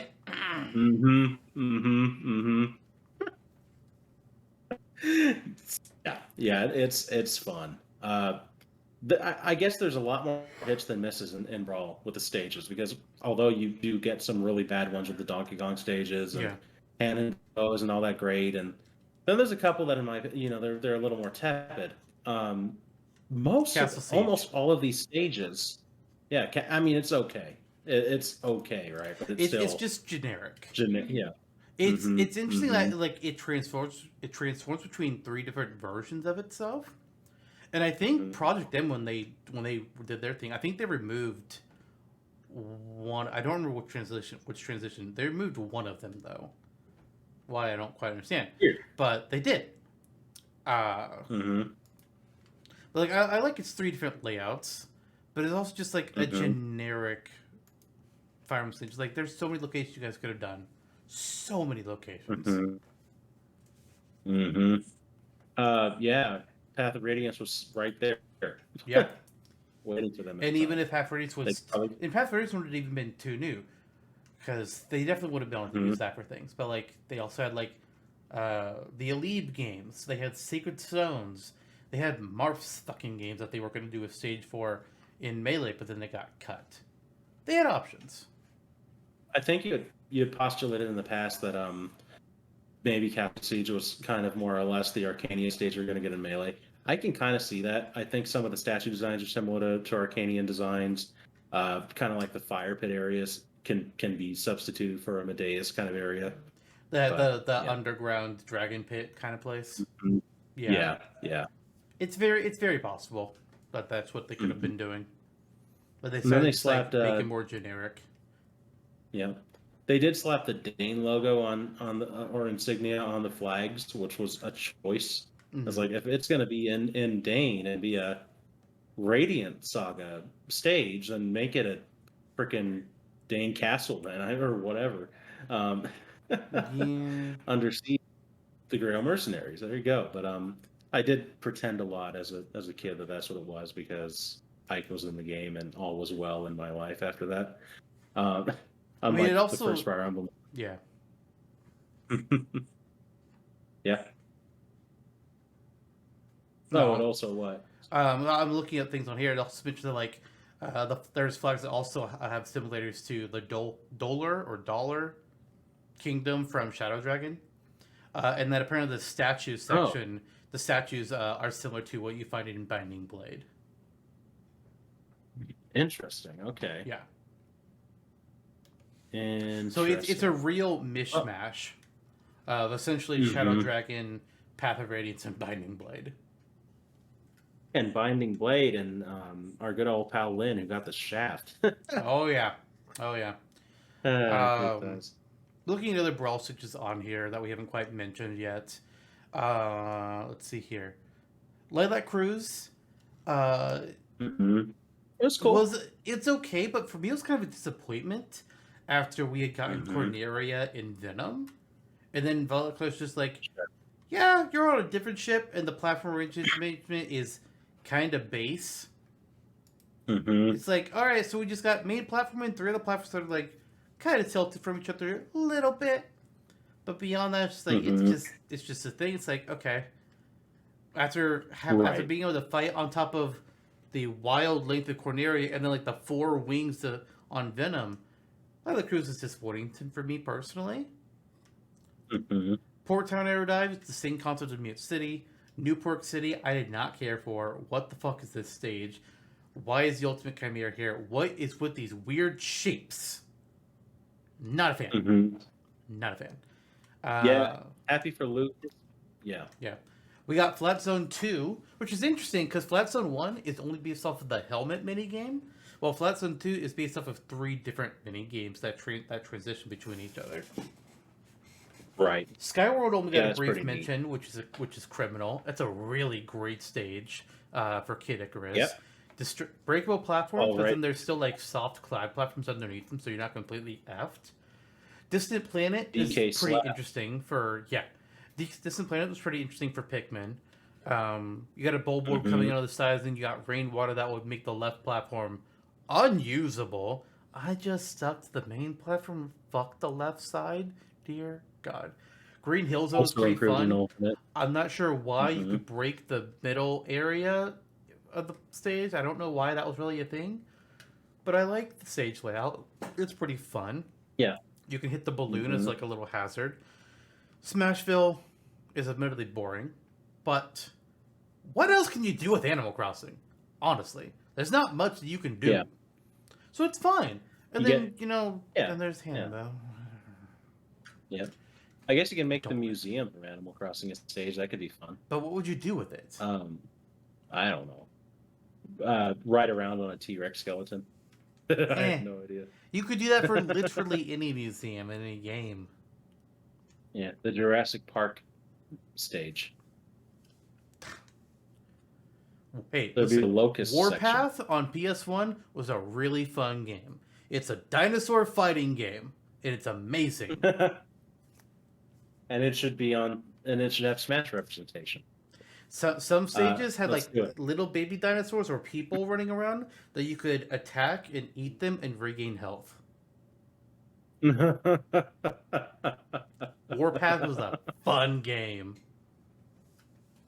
God.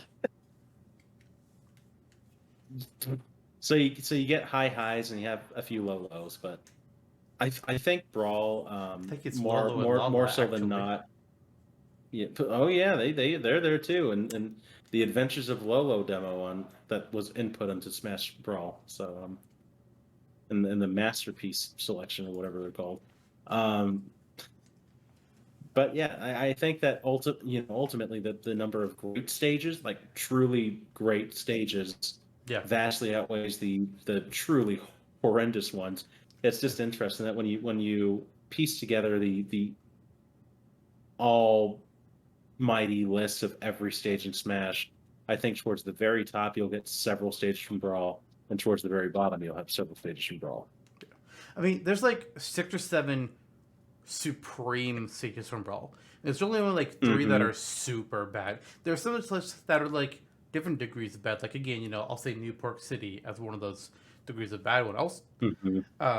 But it's really only 3 that like really weigh it down. Whereas its highs it has several really good highs. And from this list, for the several really good highs, I would say, just looking at the alphabetical list here on this wiki I'm on, Delfino Plaza, Luigi's Mansion. Well, why don't you give like the top 3? Yeah, like we've been doing. My top 3, okay. Yeah, my top 3 is actually what I just named: Pirate Ship, Luigi's Mansion, and Delfino Plaza. Luigi's Mansion, Halberd, and Inte. I mean, wait, no, shit, wrong game. What were the ones I already said? Shit, Luigi's Mansion, Halberd, and I'll say a Pirate Ship is my third one. Special shout out to Shadow Moses Island, which good. I think is also a really good stage. I love the walls. It was a whole new idea. and it worked well. It did, and it was Snake, the first ever third party character. I mean, if you were going to hold someone at gunpoint and say, "Oh, who's going to be the first third party character in Smash Brothers?" I'm pretty sure most people would have said Sonic or Mega Man, and not Solid Snake. Like, holy cow! Yep. So it was really cool. It was really cool that and his codex discussions being like an even larger version of kind of the Star Fox cameos we had in the previous games. I love those. I wish we got more of them in Ultimate, but with the way Konami is now, I'm just happy we got them all. Yeah, honestly. Makes you wonder how much money was that deal. We know Cloud had issues being brought back because Square wanted to make him. We presume. Let's just change that. We presume that they wanted to make him DLC again, and that Sephiroth and arguably and possibly Hero were the compromise. But wouldn't surprise me if there's something for Snake too. Konami was like, "We'll give you Snake, but it'll be $8 million, or you can put Mario as DLC in Metal Gear Survive Pachinko." And they're like, "Oh, here's $8 million." Or how about I'll add to that, like, "Oh, here's $12 million, and never mention that idea again." Yeah. It makes you wonder. I mean, I wonder what Sakurai thought about having to approach that company, knowing that they fucked over his friend that hard. Yeah, I mean, I imagine he probably talked to Kojima. I would guess that he talked to Kojima first, because he was like, "I don't give a shit. That's still my baby. Put him in the game." He probably makes some royalties off of it, so he's like, "Okay." Kojima. He's also making a game on Xbox, wouldn't you know? Yeah. Man, we don't know anything about that. Nope. We'll know just as little about it as we knew about Death Stranding. And people will throw just as much of a fervor over it. It's like, guys, you don't know anything about this game. Why are you saying it's the best thing ever? What is going on here? What? The interesting thing about Death Stranding is it was released and it's been out for like 2 to 3 years now. And the amount that we know about it is still as much as we knew when the first trailer came out. Hang on, the Death Stranding fans are yelling at us. I enjoyed it. I mean, it was great. I've always dreamt about going on walks with Norman Reedus. All right. Let's get to Smash 4 now, before we start running out of time here. Smash 4 was weird, because it's 3DS and Wii U, and some stages are on both. Some are exclusive one or the other, and I feel like some of those stages got effed because the fact that they are stuck in 3DS hell is just a real goddamn shame. And yes, of course, I am speaking of stages like Pac-Maze and not... What's another one that got stuck? No, Pac-Man was... things like... I was about to say one of them was like, wait, no, but I thought that one was an ultimate. Damn it, it is. Fuck it. Things like Pac-Man that should have gotten out of 3DSL and should have been an ultimate. And Sector's just like, power pellets, how do I do that now when everybody's on the same screen? It's like, it ain't that fucking hard. Just make it so that everybody can only collect each pellet separately. And it's like, oh, well, the ghost, like, okay. Then instead of turning the ghosts into the... I mean, you can have the ghosts be in their different color, but they still damage everybody else. Right. There were ways. Right. There were ways. There's also ways you could have done Golden Plains. But, yeah. That Golden Plains did come back. That's right. For the excuses. Yeah. Yeah. For the excuses. And it's like, no one really uses stage morph. It's a neat concept. And stage morph, I'll be shocked if that comes back. Like, it's cool. The idea of it, like when they revealed it, it's like, holy shit, that's awesome. Do I use it? Nope. No. Some days I don't even remember where the hell it is to turn it on. So, I don't like how the settings menu is set up in Ultimate and how you have to pick your stage before your characters. I really don't like that. That's more for the competitive players than us. But I feel like, could we please have an option to switch it? I don't know. Gotta write a kind letter to Mrs. Sakurai. But for the stages, though, and what we actually do get to play with. So 3D Land, 3D Land's kind of interesting, honestly. I'm not a big fan of it, but the fact that it's both a horizontal scroller, but through part of it, you have just like a standard platform arrangement as you're like scrolling into the background and things are coming at the stage like middle platforms before you go back to being a side scroller. I think that's pretty interesting. It's just not a personal favorite stage. Golden Plains is kind of curious. Kind of like my Spike City idea, like it shifts between like different sections of it, while not being a true scroller, and then it has a total coin mechanic. It's like, okay, that's kind of interesting. Rainbow Road is just another city-like stage, and it directly pulls the Rainbow Road stage out of Mario Kart 7, which is kind of funny. Paper Mario is a sin because it's 2/3 Sticker Star, and Sticker Star is a sin. Yeah. Right. Other than that, I'm just glad that Paper Mario got something. So there's that. Right. Super Mario Maker is fucking cool. I love that idea. A stage that is different every time you load into it. It's like, oh, fuck. That's awesome. It's like random button for me. I love it. Gerudo Valley, I think, is a pretty cool idea.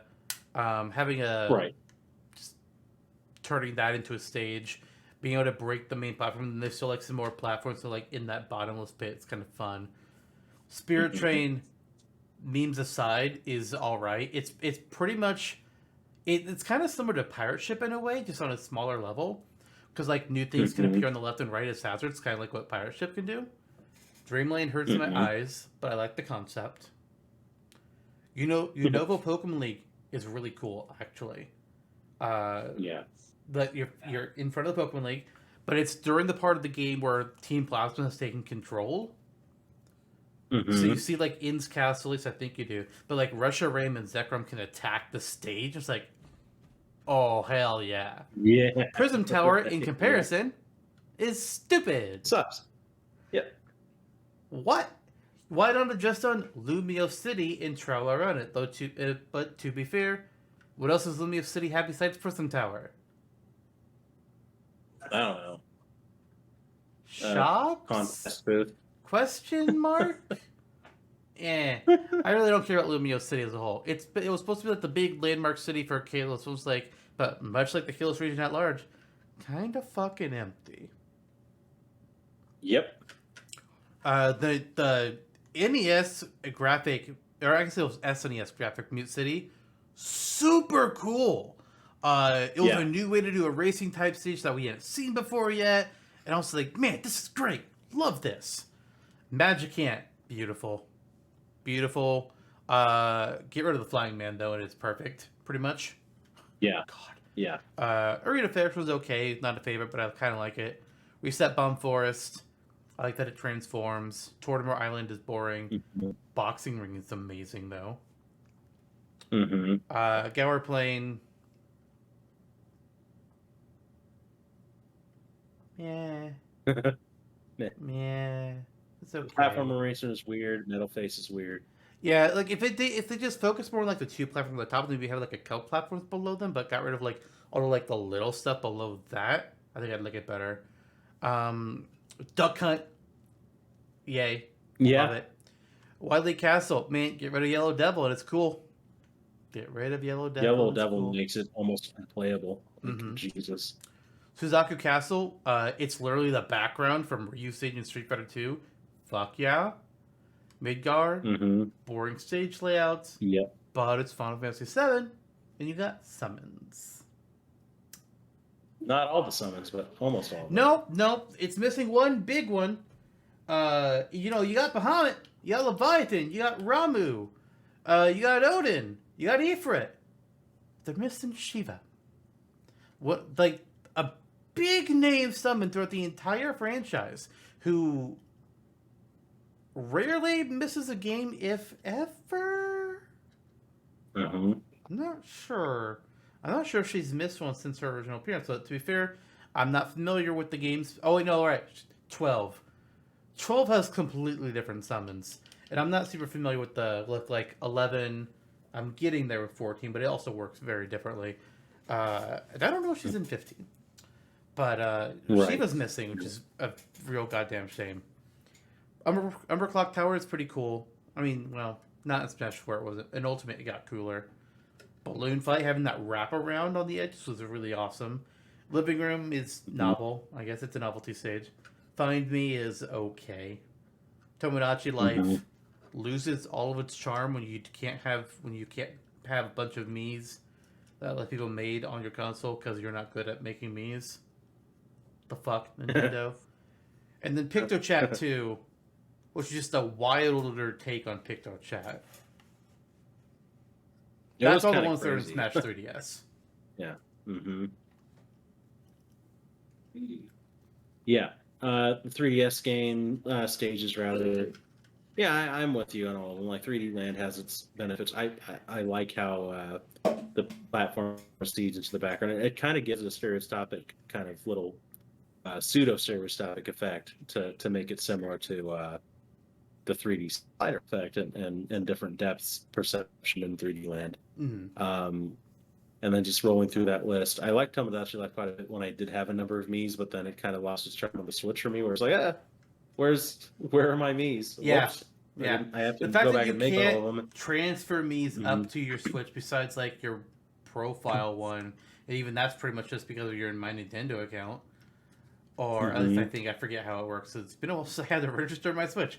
But the fact that you can't like download other people's Mii's, like, why? Yeah. Yeah. Yeah. If you're not gonna let us do that, then why even bring back the Mii concept? You should have just dropped them. Mm-hmm. Mm-hmm. Agreed. Agreed. I think just touring through this list, besides Alfonso, Spirit Trains was pretty neat to me. But yeah, you're right. It's not pirate ship. Gerudo Valley was really well done. I like the appearance of Kome and Katake in that stage and Yeah. their fire and ice attacks on the bottom. That's pretty neat. Yeah, Unova Pokemon League was very well done. Dreamland I liked quite a bit, although they do filter through the same uh, general layout all the time. It can get a little blasé. But I like the idea of fighting in the Game Boy. That's pretty neat. Yeah. Arena Ferox, like you said, I really appreciate that it's actual Fire Emblem area. It's just why did you choose that Fire Emblem area? Yeah. It's a worse version of Coliseum on the Wii U, basically, in my opinion. So it doesn't have a lot of staying power for me. Tortimer Island is a little uncanny because you can fall through the water for some reason and die, Yeah. and not. That's because like I mean Pirate Ship works the same way on the 3DS game. All the water Oh, for that's true. 3DS stages. Actually, no, wait, no. Pirate Ship's not Mhm. on 3DS. What did I think it was? Because they added it Wow. to. Because The Wii Pirate U. Ship was DLC for Smash Wii U, but not Smash 3DS. But yeah, Mhm. is that the only stage with water? I Oh think no, so. balloon fight also water, but I don't think balloon fight's water is supposed to actually be water. But like it's because Mhm. like the hardware limitation. I'm assuming, but what the fuck? If if the hardware is pulling you back that much, Actually, don't no. make it on the It 3DS.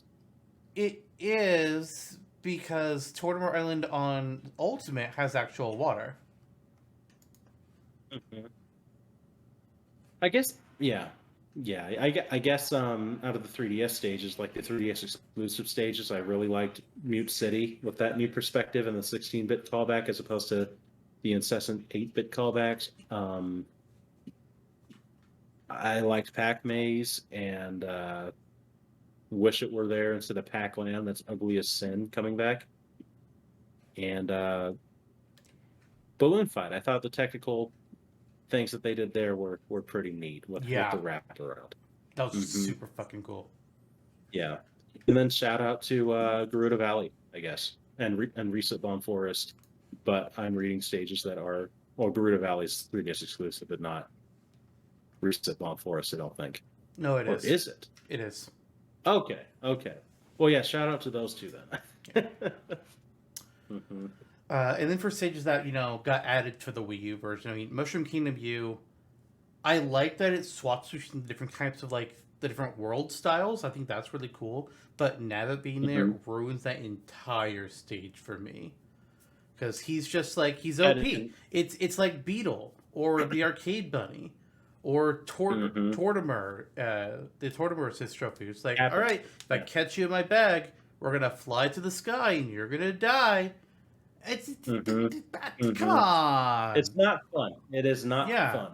It's like Ultimate gives us a hazard toggle, but turning off hazards also removes like stage transformations or like even just like platforms moving around. I kind of wish we could split that off into like 3 different toggles. Like, okay, hazard toggle, transformation toggle, platform moving toggle, and then I'll just like turn off hazards for some stages, but keep the transformations and the platforms moving around because that's cool. Mario Galaxy, the curvature and the gravity thing, fucking cool. Yeah. That's really awesome how they did that. I'm a big fan of that. Although some things still go straight, and I don't quite understand, but whatever. Mario Circuit, the Mario Kart 8 version of it, I don't understand the point. I don't know why we had that stage. I don't. That one can go, as far as I'm concerned. Woolly World was super cool. It was supposed to be a Kirby's Epic Yarn stage, and then they turned it into Woolly World. And, you know, sometimes it has a bottom on it. Sometimes you get lifted up to the sky, and you're on that mobile. That's really fun. Jungle Hijinks fighting, and Smash 4 did some wild things with its stages. Jungle Hijinks, you can fight in the background. Yeah. What? That was cool. That was awesome. Really cool. I think if Ultimate did not have Stage Morph, Jungle Hijinks would have been there. It absolutely would have been awesome. there. Yeah, absolutely. Skyloft is a boring version of Delfino Plaza. It's just not as interesting. Pyrosphere, I like until you get bad Ridley. The Ridley part? Yeah. Ugly Ridley. Like, Great Keep Offensive is offensive. Not fun. Yeah. Not fun. Yeah. Orbital Gate Assault I think a giant stage like that can be made to be fun, but it just hasn't happened. Yeah. Orbital Gate Assault is just an idea. Like you're going through not just like a place, but it's an event. You're seeing a storyline as you're fighting on the stage. But it took over a year to develop, so that stage never fucking coming back. Good God, that one has been full of pain. I'm realizing with a lot of these I'm looking at now, like Mushroom Kingdom U, Pyrosphere, Kale's Token League. These are all like long platform stages. Most stages are like, you know, relatively Battlefield-ish length. These ones are all just like Final Destination length. Kale's Pokemon League, like again, it's the continuation of the Pokemon Stadium idea, but this time the hazards and themes were based around the types of the Elite Four in the Kalos region, those being Water, Steel, Fire, and Dragon. So that was really fucking cool. Colosseum, I both like it, but I also think it's kind of boring. And a lot of that comes from it's a generic location again. Flat Zone X is curious because they literally took Flat Zone 2 and just added the helmet transformation from Flat Zone 1. It's like, okay. Yeah. Interesting. Okay. Palutena's Temple, I don't like it. Again, it's in the same kind of category as like Gower Plains for me. It's like Gower Plains and Great Cube Offensive had a baby, and that baby is Palutena's Temple. And I don't like it. It's just too much. Right. They could have just taken like the actual temple part of it that, you know, is on the left side of the screen that kind of like flies off into the sky. Just make that the stage. That would have been a better stage. Gamer is stress. And that's all I have to say about that. It is. Garden of Hope is pretty cool though. I like Garden of Hope. Town of City is Smashville 2.0. Yeah, the crab on Garden Hope is pretty funny. Wii Fit Studio, it's boring, but what else can you do? Honestly. Windy Hill Zone is a new... I don't know why... I'm kind of surprised Sonic got a second stage. But Windy Hill Zone is fine. It borrows a little bit of the curvature from Mario Galaxy. Pac-Land is ugly as shit and should never, ever come back. I like Wrecking Crew. Wrecking Crew is pretty fun. It's a unique way to do things. It's got ladders that you can climb up on. Pilot Wing is cool how you go from like a single platform plane to a two platform plane. Woohoo Island we talked about a little bit before. It's an inferior Delfino Plaza again. And then there's the Miiverse stage, which is a thing that exists somehow. Yeah. I don't. It's Battlefield, but with Miiverse posts. And it can never come back because Miiverse is gone. Yep. I would like for Nintendo to not regress further with their social platforms and do some dumbass stuff like they like the Switch communication app is stupid. This frankly does not work. Yeah. But Miiverse was not really it either, and you got a lot of strange people on there posting horrible messages onto the stage, and it was kind of DOA. They also was tried funny because of that, but it was DOA. Yeah. They also tried Miitomo as like a social media type thing. It was just like, this ain't it, guys. It was bizarre. This ain't it. It was bizarre. It was so funny, and it was entertaining for a brief period, but it was not it. Yeah. Yeah. I wonder if maybe that's why. Yeah. I wonder if maybe that's like why Mii's aren't big on the Switch, because maybe they were trying to like move Mii's to mobile, but then Miitomo just flopped, and they were just like, well, shit. Right. I remember posting on the Miiverse channel, putting a few of my images that did appear on the stage at the time. Like I drew a Waluigi one that got like almost 400 likes, and I was like, wow, I'm almost famous now. And then it's on the Wii U, so fame is relative. Anyway.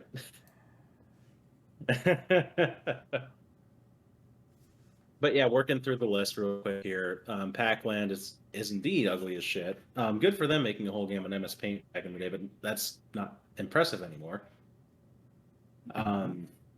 It does have the backward stage mechanic, kind of like a Wario Land kind of stage, does if you activate the frog time travel thing, portal. But again, not too great. Yeah, Windy Hill, inoffensive. It's another Sonic stage. They wanted to promote Lost World, even though it's not that great. Woohoo Island said what we had to say. Pilot Wings, yeah, I like that stage with the bi-wing plane turning into a single wing plane. Wrecking Crew, it was an arcade stage done right. Finally, thank God. Duck Hunt, same idea. Which I really like the Duck Hunt stage quite a bit. Town and City, it's again Smashville with a slightly different platform arrangement, a little bit bigger. Wii Fit Studio, what you said, Gamer, what you said, I enjoy it, but it's not a serious kind of Smash thing because you're again playing a microphone kind of. Yeah. Garden of Hope is a lot of fun. The big stage is Paladin's Temple, Great Cave Offensive. I can't get behind Orbital Gate of Soul. It's a great idea. The execution's poor. It's crazy that it took a year to make alone. Yeah, honestly. Kayla's Pokemon League I like quite a bit for the reasons you mentioned. Coliseum I do enjoy. I think it's better than Arena Ferox in terms of the platforms. I like the walk-offs. I like that it's based off of a cool general idea from Fire Emblem with the Coliseums being places you can grind in throughout the series. But I do agree. I mean, I'm still waiting for that awesome stage that's and Gary Monastery is also not it, although it's closer than Arena Ferox. Let's see here. Pyrosphere I can't get behind with the Ridley transformation, the constant prodding from Sakurai about Ridley and Miiverse before that was kind of funny. Also, the weird, like, little random enemies that would also jump in there. It's like, you're supposed to kill the enemy and then throw it at Ridley. It's like, why?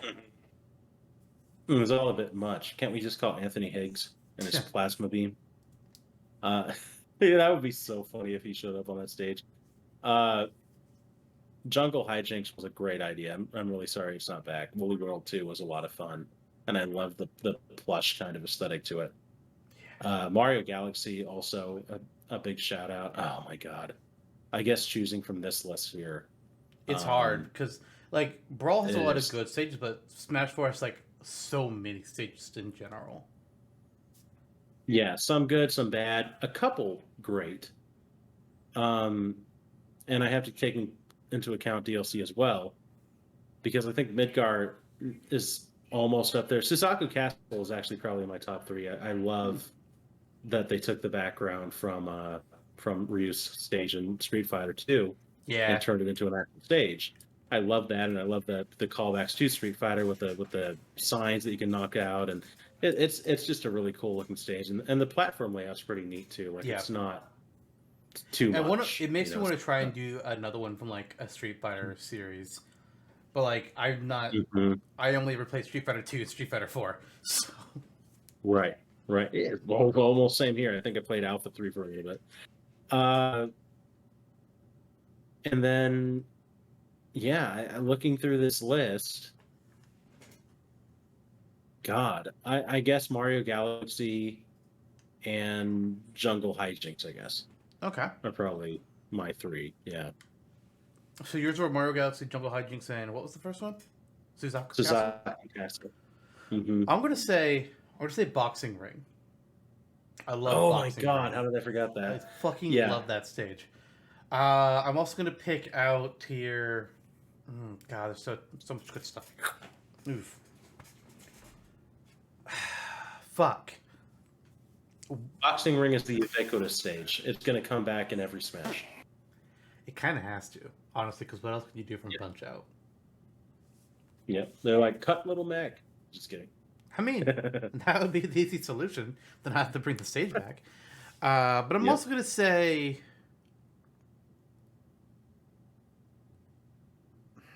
I like it, but sometimes its hazards are a bit much. But I'm still going to say Kalos Pokemon League.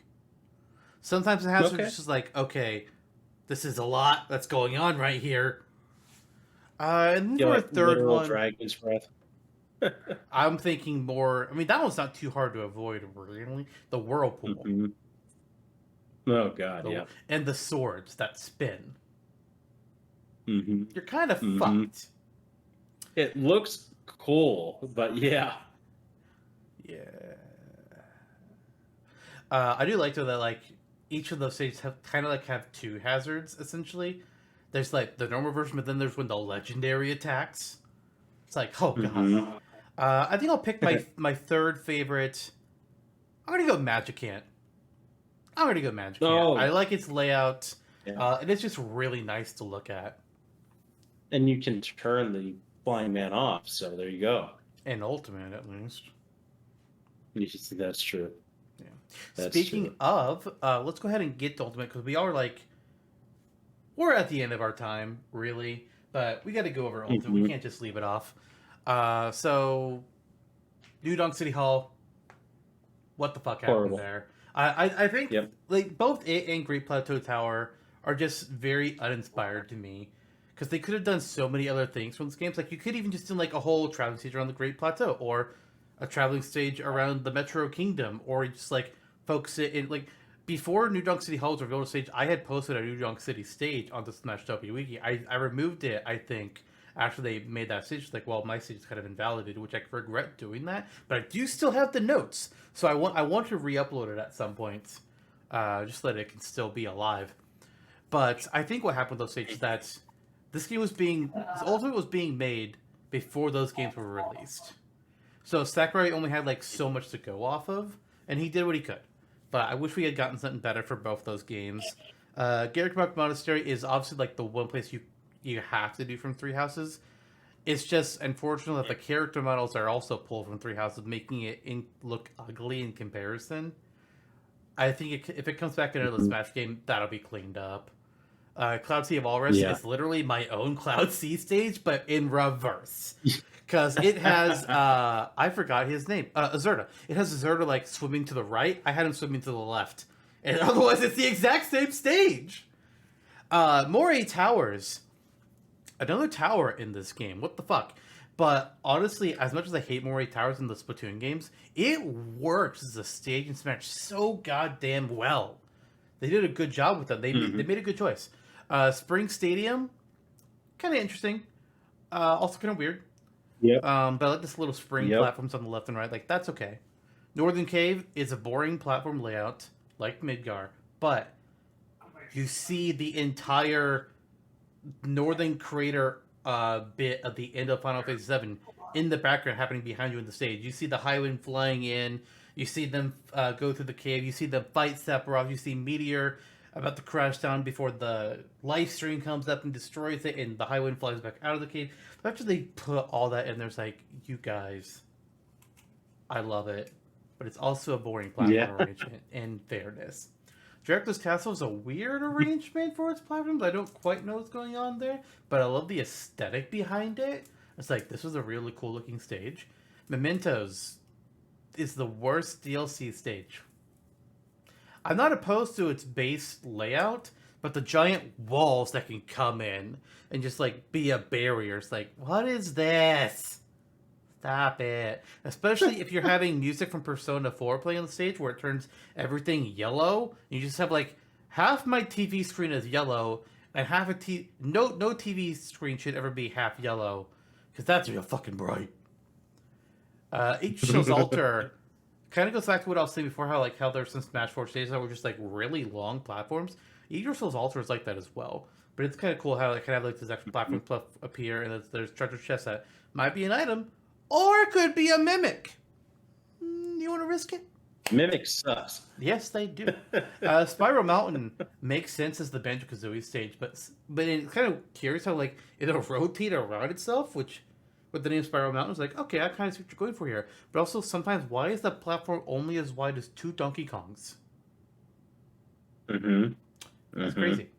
King of Fighters Stadium. Yeah. Love it.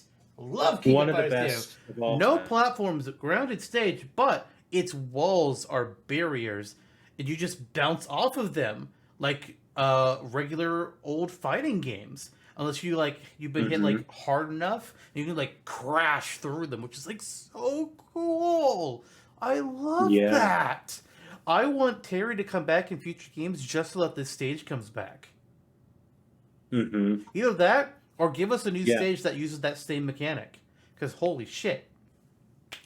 Minecraft World, I thought we were going to get a Minecraft stage that would focus on, that would work just like Super Mario Maker does, and it doesn't. It's like, okay, here's 7 different base arrangements that the stage will start as. Every time you load it, it's always going to be like one of these. It's like, oh, okay.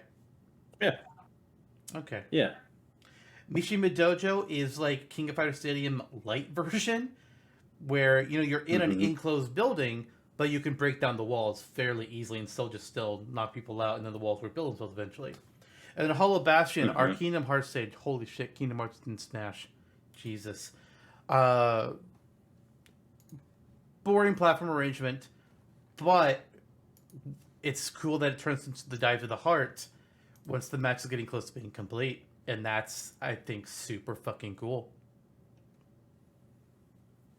And that all-important pow-pow fruit is there.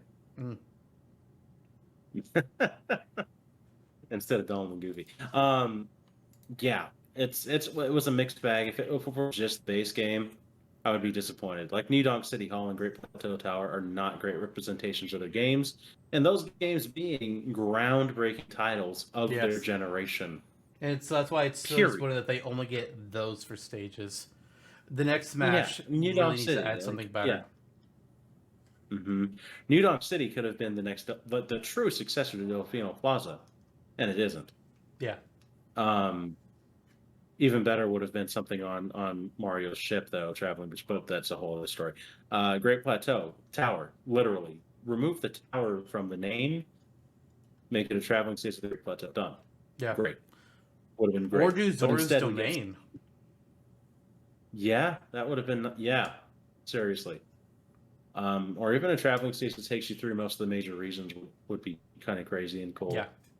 If they have the time for that. Great Plateau Tower, Hyrule Castle, and then the 4 big regions. I can't remember what the Gerudo City is called, but Zora's Domain, the Rito City, I also don't remember what it's called, and Death Mountain. Like, goes all 6 of those locations. That would have been an amazing stage. Yeah. Absolutely. And it bothers me that you can break the tower too, since that's not canon. But that's a whole other discussion. Yeah, it's kind of weird. Moray Towers, I like it in Splatoon. Like I don't know what it is, but it's one of the stages that I just do better on in Splatoon. I don't know why my brain's wired that way, but it really actually translates well into Smash. it's pretty neat. Yeah. Dracula's Castle, amazing representation of the different monsters. That they nail the dim setting. It is a great looking stage. The music is amazing. Castlevania fans will eat it up. I know we discussed it in the past, you and I, like personally on the podcast, and I'm like, oh yeah, the stairs are a little awkward. There are little awkward tidbits in a lot of these ultimate stages, but for what it's worth without it, yeah, Dracula's Castle is awesome. I really like that stage. Mementos, I Castle is one agree. that could have been like a huge stage, kind of like Great Cave Offensive or Paladin's Yeah, Temple. That one could have been like that as well. and you could fight Should they have different been? monsters in different areas. But it definitely could have been. Yeah. They could have Yeah. ported the exact fucking layout of a section of the game. Like, here you go. Here's the clock Probably tower. Symphony of the Night, and then yeah. I think Dracula's Castle is actually kind of callbacking to Symphony of the Night, specifically with the throne room area. Mm-hmm. So they could have just expanded on that. The DLC stages, I agree. Mementos is a little tepid. Yggdrasil's altar, I love the stuff going on in the background. I like the main platform. Northern Cave, again, yeah, it's basically Battlefield, but the cinematic going on in the background, with being the ending of Final Fantasy VII, wild. It is an amazing stage to look at, like really cool. King of Fighter Stadium is up there again with my all-time favorite stages for the reasons you've already mentioned. And yeah, I would love Terry to come back. Even over Ryu, if we were to choose one, like on a personal bias level, between Ryu, Kazuya, and Terry, I would choose Terry in a heartbeat just for the stadium stage. As sacrilege as that may be, but yeah, Garrick Mach, I agree. In the future, it could use a couple more areas added onto it, brush up the models from Three Houses so they don't look disgusting, and then maybe we can talk. Spiral Mountain, I agree. It's amazing that they've recreated so much of that hub world for Ultimate. It looks really nice. I feel nostalgic playing on it, but yeah, it can get a little awkward. If it returns, if Banjo-Kazooie returns in the next Smash, please, dear God, you can keep the stage, just expand the platform. Yeah, make it wider. And call it a day. Yeah, Minecraft World, I think, maybe they step back on the number of things you can do with it and building it up wickedly every time it is something different. Maybe just because of how crazy it was to develop Steve alone and incorporate that whole crafting. But it's nice to look at and not really just something. It's just not something I'm fully attached to. Cloud Sea of Walrus is cool. Azurta's banter during the matches is something I live for. The Steam Dojo, I mean, it serves its purpose. Hollow Bastion serves its purpose. And Dive Into the Heart is really cool. Spring Stadium. Oh, the springs make it a little different. It is what it is. Them's the works. And as far as a top 3 goes from Ultimate, King of Fighter Stadium, number 1, unquestionably. And then I will say Dracula's Castle. Actually, Moray Towers, actually. So just one DLC stage for me out of that top 3. For me, easily King of Fighter Stadium. Fucking easily. And Moray Towers would be my number 2. My number 3, I could go with a few different ones. There were 3 that I was kind of debating while we were looking at all of these. But I think I'm just going to say Dracula's Castle because for its different aesthetic and very unique arrangement. Like, I love Final Fantasy VII. Northern Cave is cool for me for that reason, but it is admittedly a very boring platform. Dracula's Castle, a lot more interesting. I was also considering the Cloud Sea. Yeah, Cloud Sea is a lot of fun. Yeah. That's probably like my shout out for this one. Shout out to Cloud Sea and Spiral Mountain, I guess. Yeah. All right. Well, we've talked about all the stages, so just a couple last things before we go ahead and do our wrap up. First of all, we mentioned that Ultimate has very few stages that did not come back for it. Very few. It's something like somewhere between like 15 to 20, something like that. If you could add just one of those stages into Ultimate, what one stages do you add? What one? There's a few Pac-Maze. good options. Pac-Maze? Mm-hmm. That's a good one. I'm going with Woolly World. Yeah. Woolly World was the biggest That's also a good upset one. for me in Mhm. Ultimate. If they had made It's a a new beautiful Pac-Man stage and didn't bring back Pac-Land, I don't think the sting of missing Pac-Maze would be too bad. But the fact that Pac-Maze got cut, but we have Pac-Lands, like, no. Yeah. No. Mm-hmm. God, no. Right. Agreed. I believe you had a question that you wanted to propose as well. Oh, I did? Yes. What was that? One new stage you'd like to see in a future game. Oh. Yeah. In the next Smash, what's one stage that you would like to see incorporated into the game in the future? Bowser's Castle! Where is it? We're 5 games in, and the second most iconic location in all of Mario is not in the game. We've had 2 Peach's castles, but no Bowser's Castle. What the fuck? There's so many different directions and inspirations you could use for this. No, the little portion of the Paper Mario Sticker stage does Star. not count. Okay. It is not even a good look. It's terrible. I hate it. Oh God, where is Bowser's Castle? Dear God, please, Sakurai, why? I'm gonna go ahead and say a new Hyrule Castle. I think one based off of Breath of the Wild or Age of Calamity, with the calamity surrounding in certain areas, and then maybe pull back on it and show us just daylight peace. That would be kind of a cool transitionary stage. Okay, interesting. Yeah, not really thought you would go with that. I have a few ideas. Fair enough. I mean, I have a lot of ideas That's the one too. I decided to highlight. Yeah. God, there's so many good things that they could do. Another Fire Emblem stage that is just good. Yeah, or Venus Lighthouse, even from Golden Sun. Yeah, assuming it comes with Isaac, yeah, let it happen. I mean, ideally, but I'd even take it solo if we got it. And the Grinch. Yeah, me too. All right. Anyway, that's pretty much all we have for today, though. We talked a lot about every stage. Every stage got mentioned. Not all of them got like a lot of mentions. Some of them we just got like barely have their names be said. But next time around on the podcast here, it's Smashtopia time. We're making another character. It's that part of the year where we go to doing a third-party character because we like to try and do at least one of those every year. Not counting our solo submissions. Those break all the rules. And this time around, we're doing a character from Square Enix. Which one of their various characters, you'll find out. See you all then. Bye, everyone. Goodbye, and may Azurta be with you.